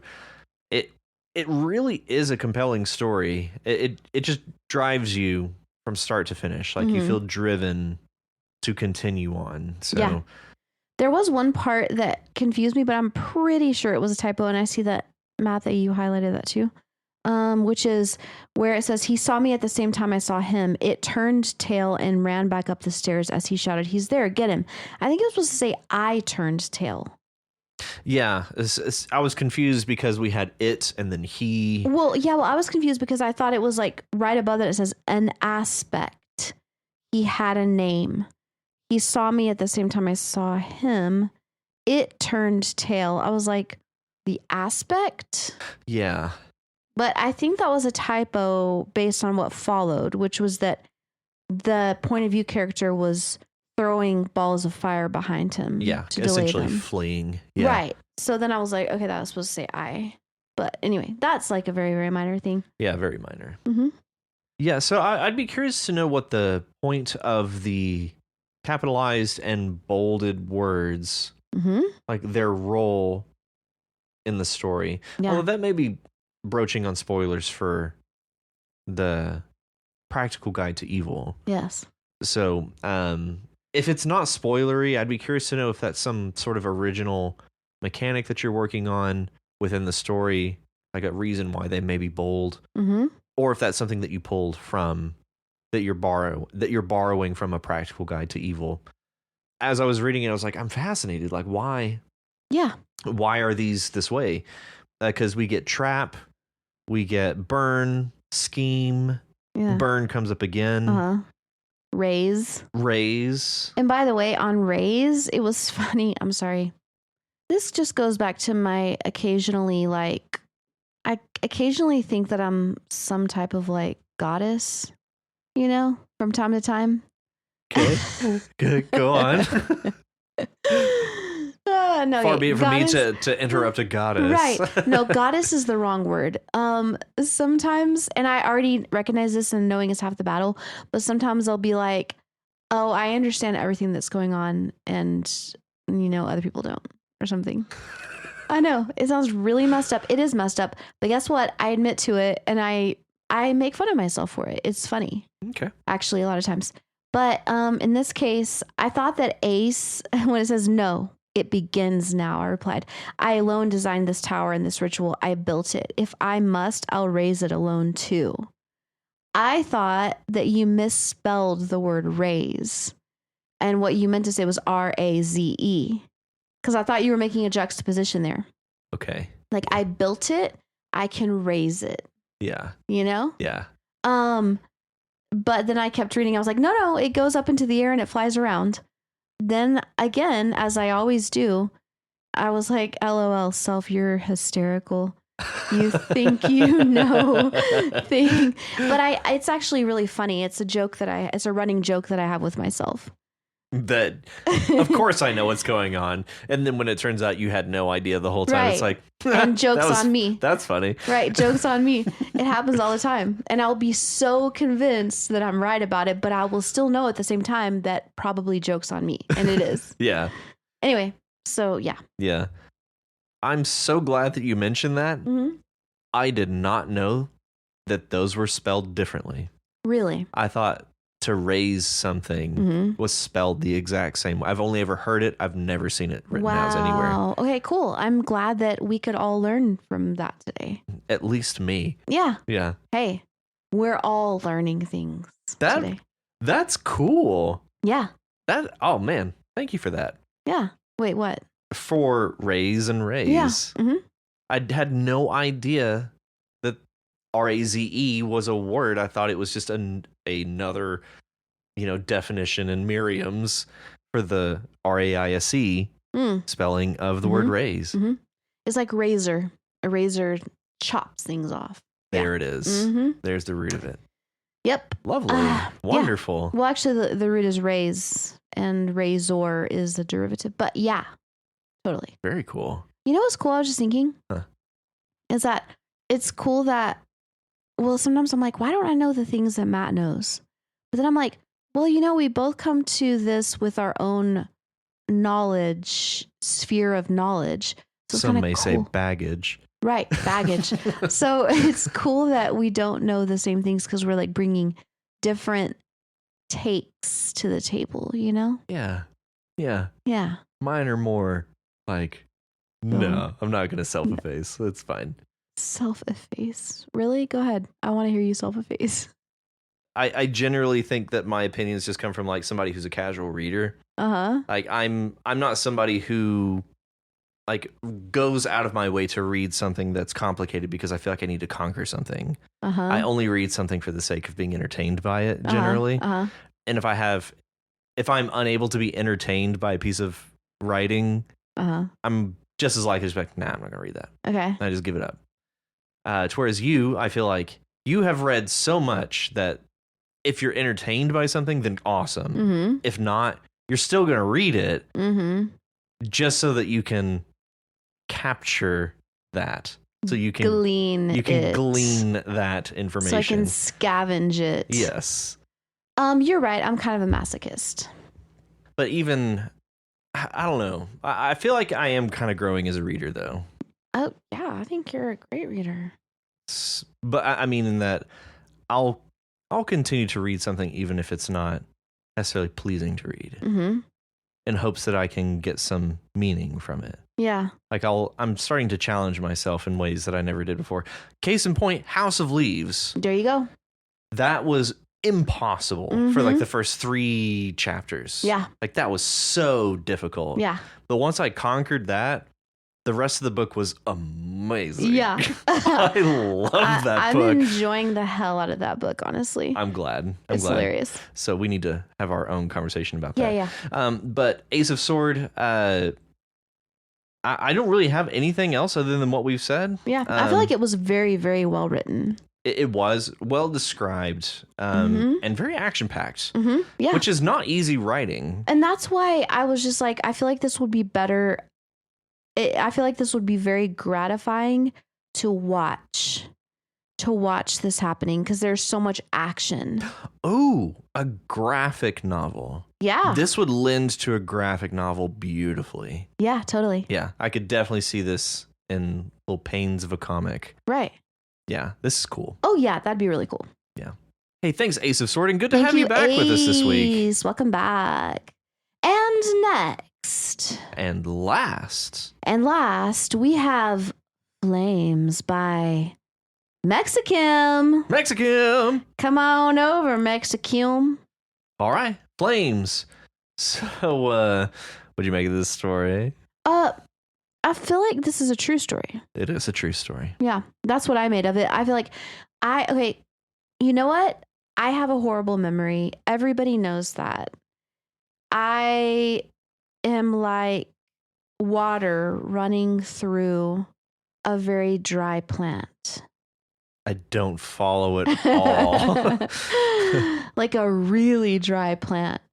Okay, things happen to me and then they just go away. Can you give an example? Yeah. I don't remember anything, even about yesterday. Oh. It's like follow sands through the hourglass. Gotcha. Those are the days of my life. Whereas I feel like I'm the exact opposite. I'm cursed with a memory to remember it unless it's a name, in which case I've immediately forgotten it. Okay, so you just have like a snowball memory. It just like adds and adds and adds and adds and adds. Yeah. Yeah, mine is constantly like eliminating to make room. Yeah, purging. Mine is constantly purging. Anyway, but when reading this, I was like, I'm pretty sure that this has happened. I remember hearing about this multiple times. Then I was like, was I here for this? I don't know. I don't think so, but I'm not sure. I wasn't for this particular one. Yeah. For this particular instance of this particular vehicle catching on fire. Oh yeah, because there's been more than one. For this one. Yeah, not for that one. But that's a story for Kim to tell. Right. Yes, this is a true story, and I feel like it really shines through because we get details about a car burning that most people probably wouldn't think about. Yeah, it's detailed in a way that like it has to be. For me, it has to be a true story. It either has to be a true story or it has to have been drawn from a true story. Inspired by a true story, exactly. Like, or taken research from actual car burnings. Right. But in this case, I can safely say, yes, this is a true story. Yeah. There's just so much detail around how the car burns and the process about how it's put out and all the times whenever she mentions like, you know, like calls herself an idiot or something like that. This hindsight that the author is lending to the story as they're telling it. Yeah. It just is like an account of a story that actually happened. As far as the message here, I feel like the theme of this story are the memories. Like that's the reason to write this story. Yeah, I agree. Not the fact that the car burned. Right. It's what the car represented. Yeah, and I the agree loss with you. of that totem.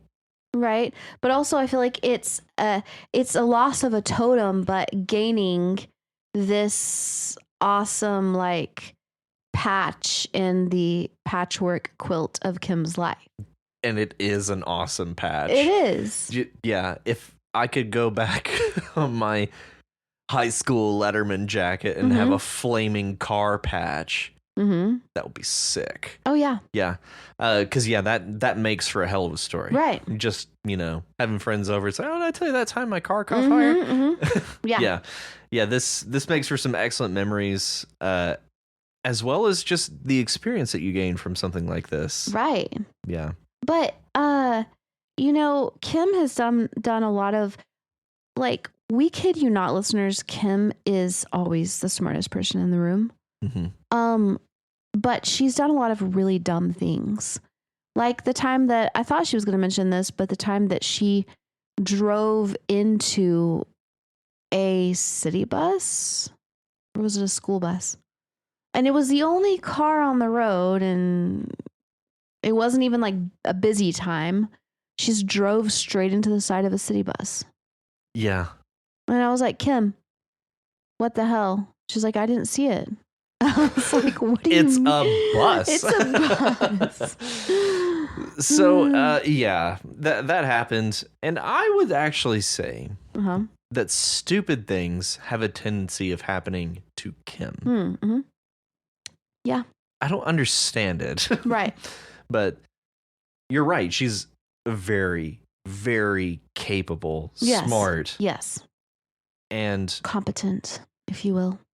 There are a million ways I can describe her and her competency. Yes. And her agency. Like she takes initiative for things. She goes out of her way to do things on her own. She's a very independent woman. Right. Anyways, she's a wonderful person. I love you. Love you, Kim. Yay, we love you. But dumb shit will happen to her. Yeah. Like I wouldn't believe. Like the stories she tells. Like her slipping on ice and throwing her coffee and her bagel up in the air, falling flat on her back, right in front of every single one of her coworkers. Right. At the time. Yeah.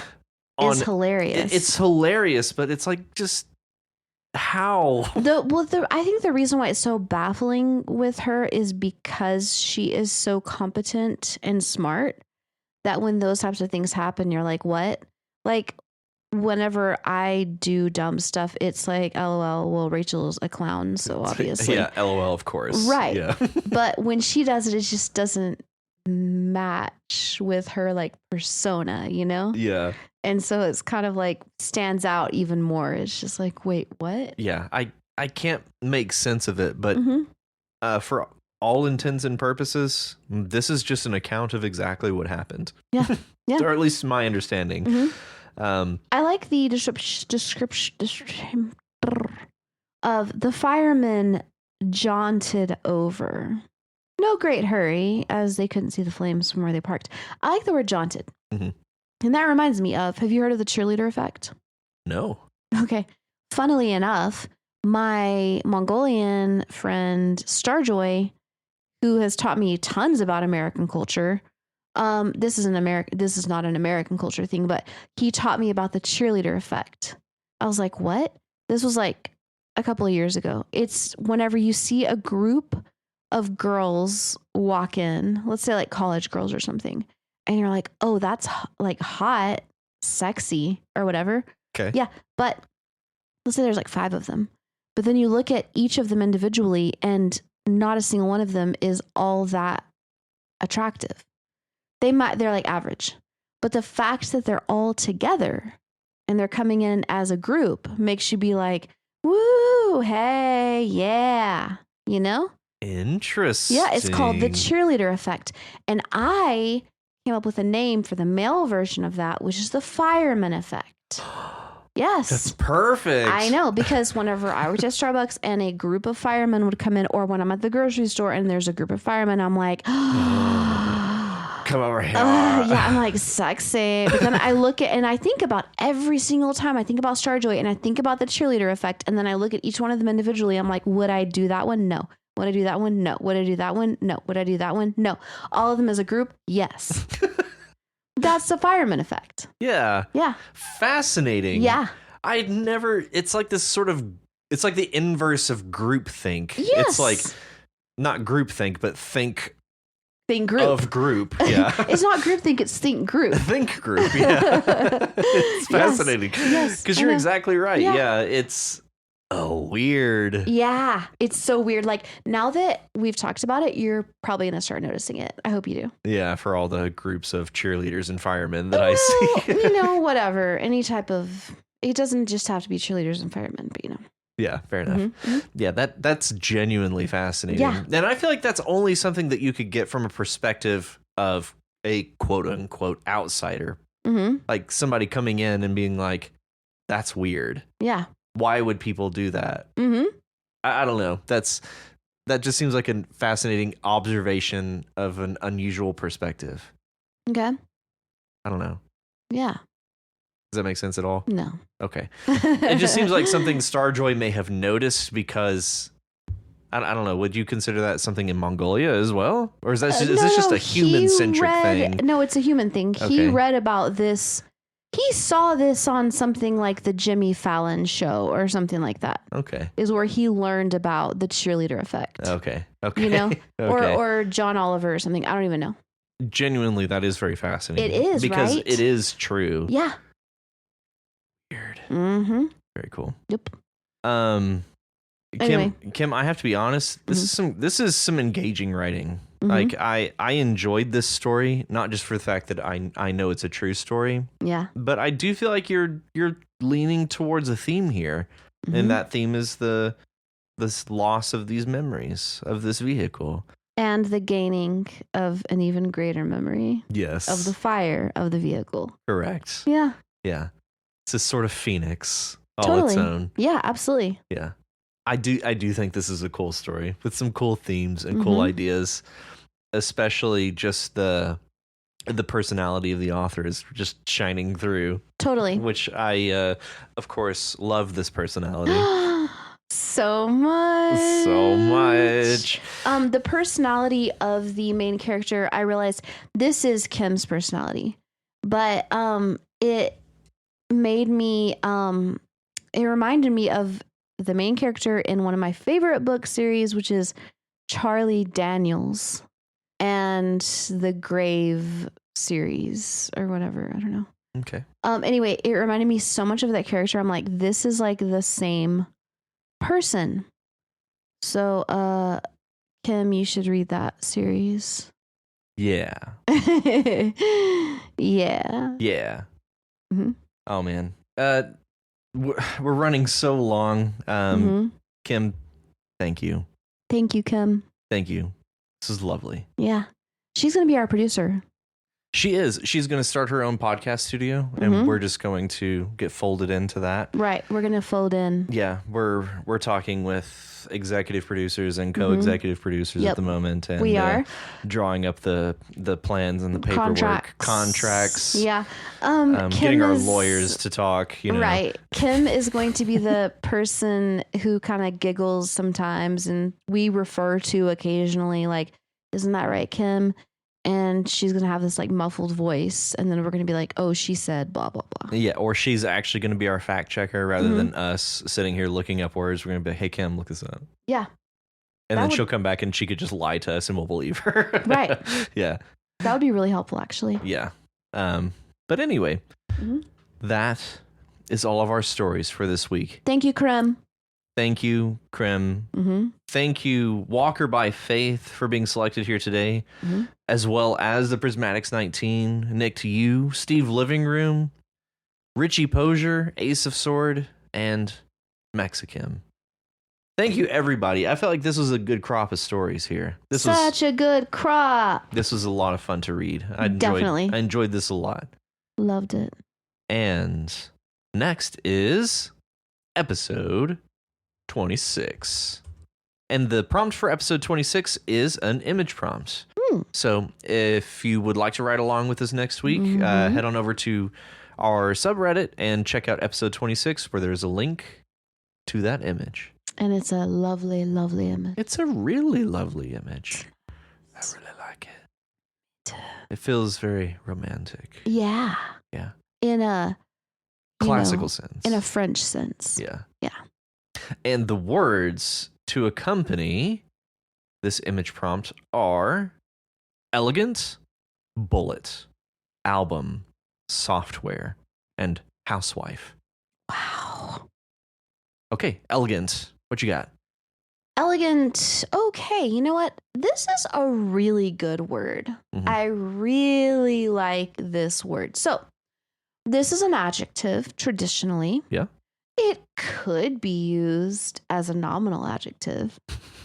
It could. For example, the elegant among us.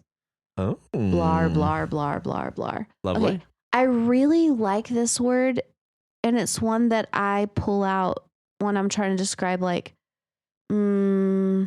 certain way somebody speaks, Or like carries themselves. carries themselves, a certain look, Mhm. a certain aesthetic. Who would you say that you know that has an elegant aesthetic? Elegant. I don't know anyone like that. But I personally am sure I don't know anyone like that. Yeah. If I had to use somebody as a means of describing the word Mhm. elegant, I've got one. okay, go nuts. Lucy Liu. Yeah. Yeah, okay, Lucy Liu. I feel like she has a certain elegance. It's like a sophistication, kind of fancy sophistication.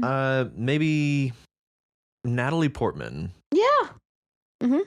because of like the roles that she chooses. Yes, the roles. Yes. Yeah. In her personal life, I don't know. Yeah. But in her I'm roles, sure I don't know. yeah, she seems very elegant.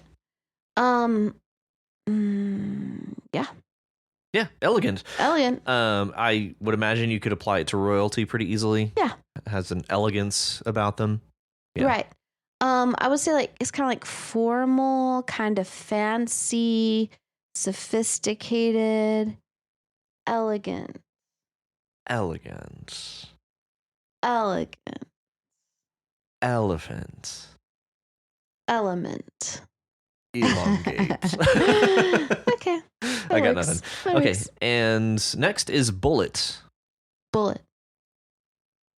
Well, bullet is the thing inside of a gun, Mhm. which kills you, particularly specifically. It doesn't have to kill people, Right. but yes, it's. When I said it kills you. Oh shit! Me. Yikes! A bullet. No, not like this. No. Okay, I won't do it. I won't do it. A bullet can also be like a bullet point. Yeah, so it's an adjective, or would that be a No, hyphenate? that's a noun. A bullet point. Hyphenated noun. Okay. Yeah. I didn't know if it was bullet space point. I mean, I think it could be an adjective. A Bullet farm. adjectival noun. Actually, in Mad Max, there is the bullet farm. There you go. So yeah, there you go. Yeah, bullet producer. Adjectival. Yeah, adjectival noun. Bullet It's producer. Still so made up. I'm No, sorry. it's real. Look it up. I refuse. All right. See? All right, fine. Bullet factory. Uh-huh. Welcome to the bullet factory. I'm imagining somebody doing tours of the bullet factory. Oh, I'm sure that's a thing Right. somewhere. Yeah, Winchester, Remington, whoever. Right. It's like, come tour the bullet factory. See, there's factories that make just the bullets, not the guns. Yeah, they're certainly separate. That's hilarious. Yeah. Absolutely, they're separate. Wow. Okay. You sound like you've been there. I have. And No, I have not. Oh, that reminds me. Have you ever heard of the Winchester House in California? yes, I've fallen into a rabbit hole about the Winchester House multiple times. I've been to the Winchester House. What? No, you haven't. I Stop. have. Me and my. Okay. No, keep going. It's a meme. I went out to visit my sister who lives out in California, and we went to the Winchester House, and it is nuts, I'm man. so jealous. She was nuts. Lady Winchester Oh yeah. lost her marbles. But what a fun way to do it, though. I know, right? You And know? you just loaded, just like, okay, build a staircase, put a door there, it goes nowhere. I love that. Yeah. She didn't like drive into a lake with her kids or anything like that. She built a just made nonsense house. cool ass house. It's a nonsense Yeah. house. Yeah. It's weird because I got obsessed with the Winchester House like 10 years ago, and then life happened. I forgot that it existed. And then I stumbled upon it again and again. Just now? No, like a year ago or 2 years ago, and again became obsessed with it. And it was just like doing a deep dive into like the annals of the Winchester house. It is a nutty I story. Go. Yeah, strongly recommend. Nice. Okay, up next is album. You know what I think is weird? Albuminium. That is weird because it's not. It's nothing. Isn't that one thing called albuminium? Aluminum? No. Aluminium, the way the Brits say it? No. Albuminium? Yeah. Oh no. Are you thinking albumin? Albumin? Oh shit. Albuminium blue. That's on Bandcamp. Albuminium. Mm-hmm. Is that a band? No. This is on Bandcamp and Good Music and YouTube. Albuminium. Mm-mm. This is spelled other than A-L-B. Molybdenum. No, I'm thinking of molybdenum. Molybdenum. Molybdenum. You're not thinking of aluminum? No, I'm thinking of molybdenum.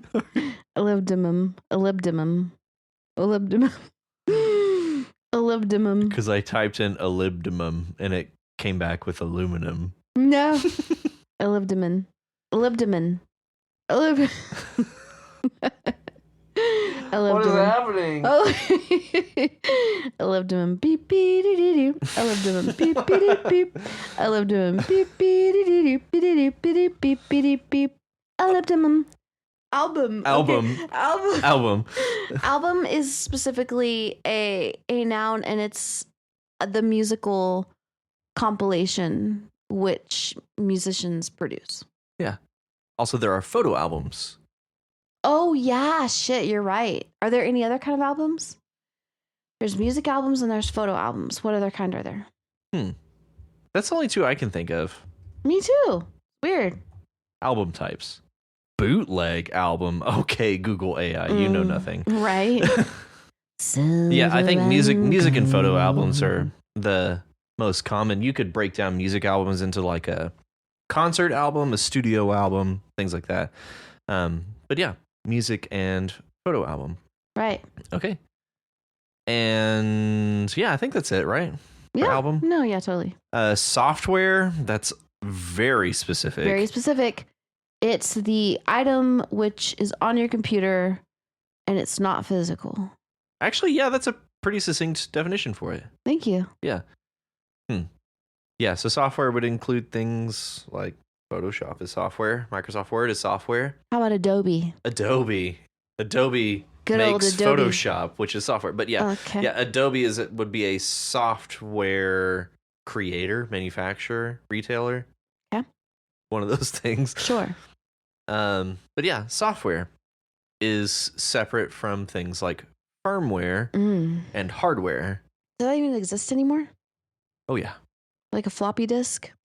A floppy disk. I'm sure it exists somewhere, but no. In the terms in Soviet Russia. In Soviet Russia, you are a floppy disk, right? Disk floppies, you.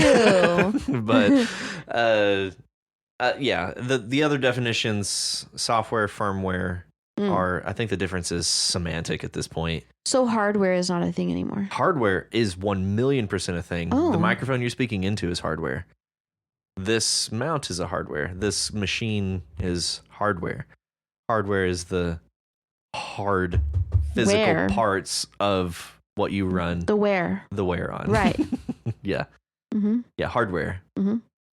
And lastly, we have housewife. This is a noun, also an adjective. These are housewife duties. A housewife is a wife which is inside of the house. Yeah. And whenever this word came up, I was curious, like, there's no male equivalent of this. House husband. But would it be one word? It would almost certainly be a hyphenate or just two words. So we have the word housewife. Mm-hmm.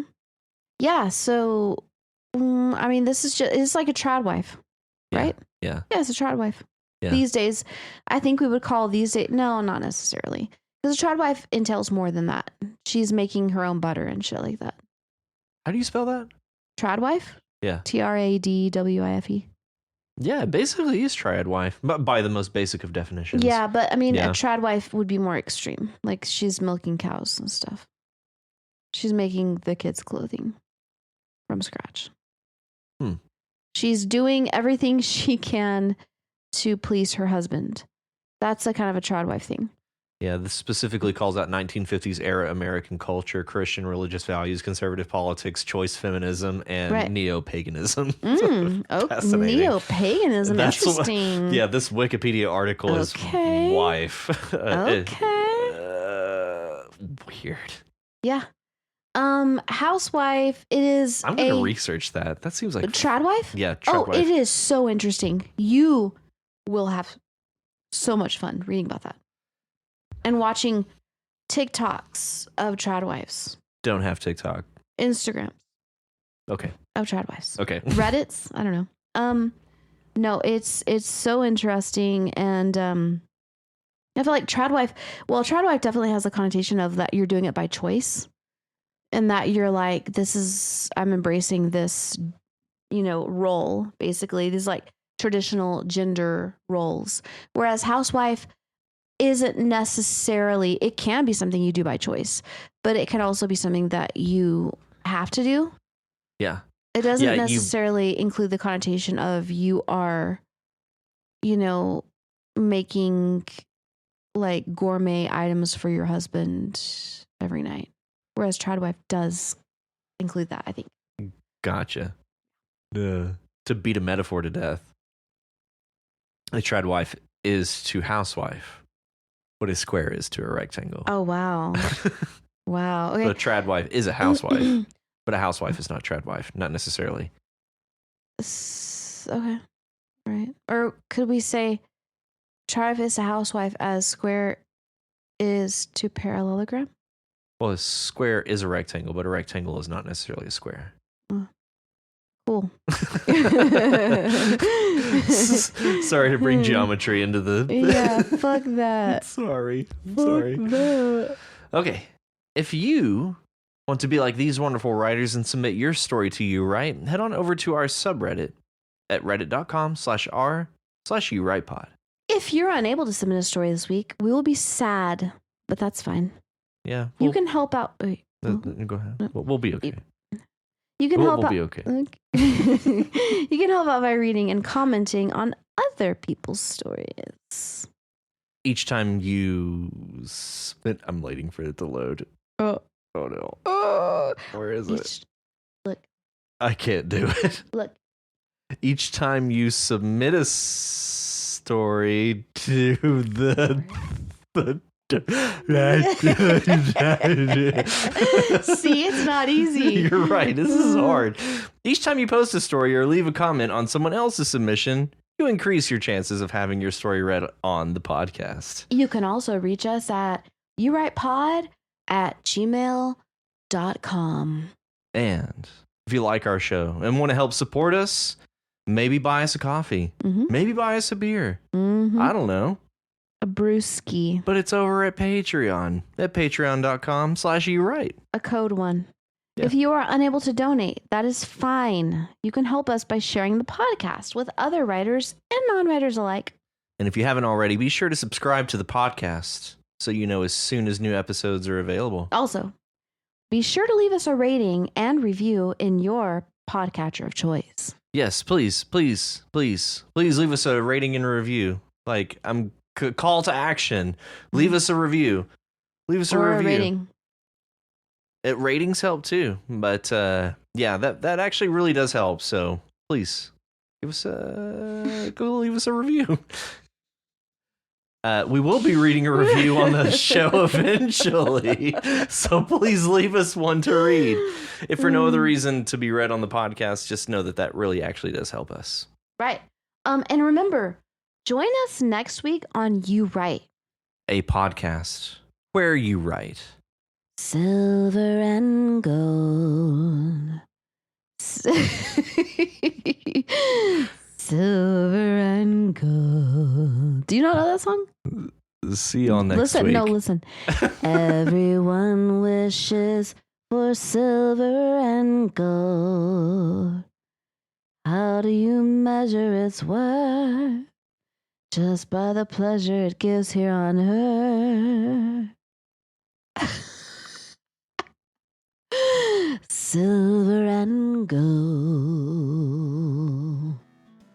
Silver and gold. See y'all next week. Bye. That's where I'm gonna leave. You don't recognize that? It's more like a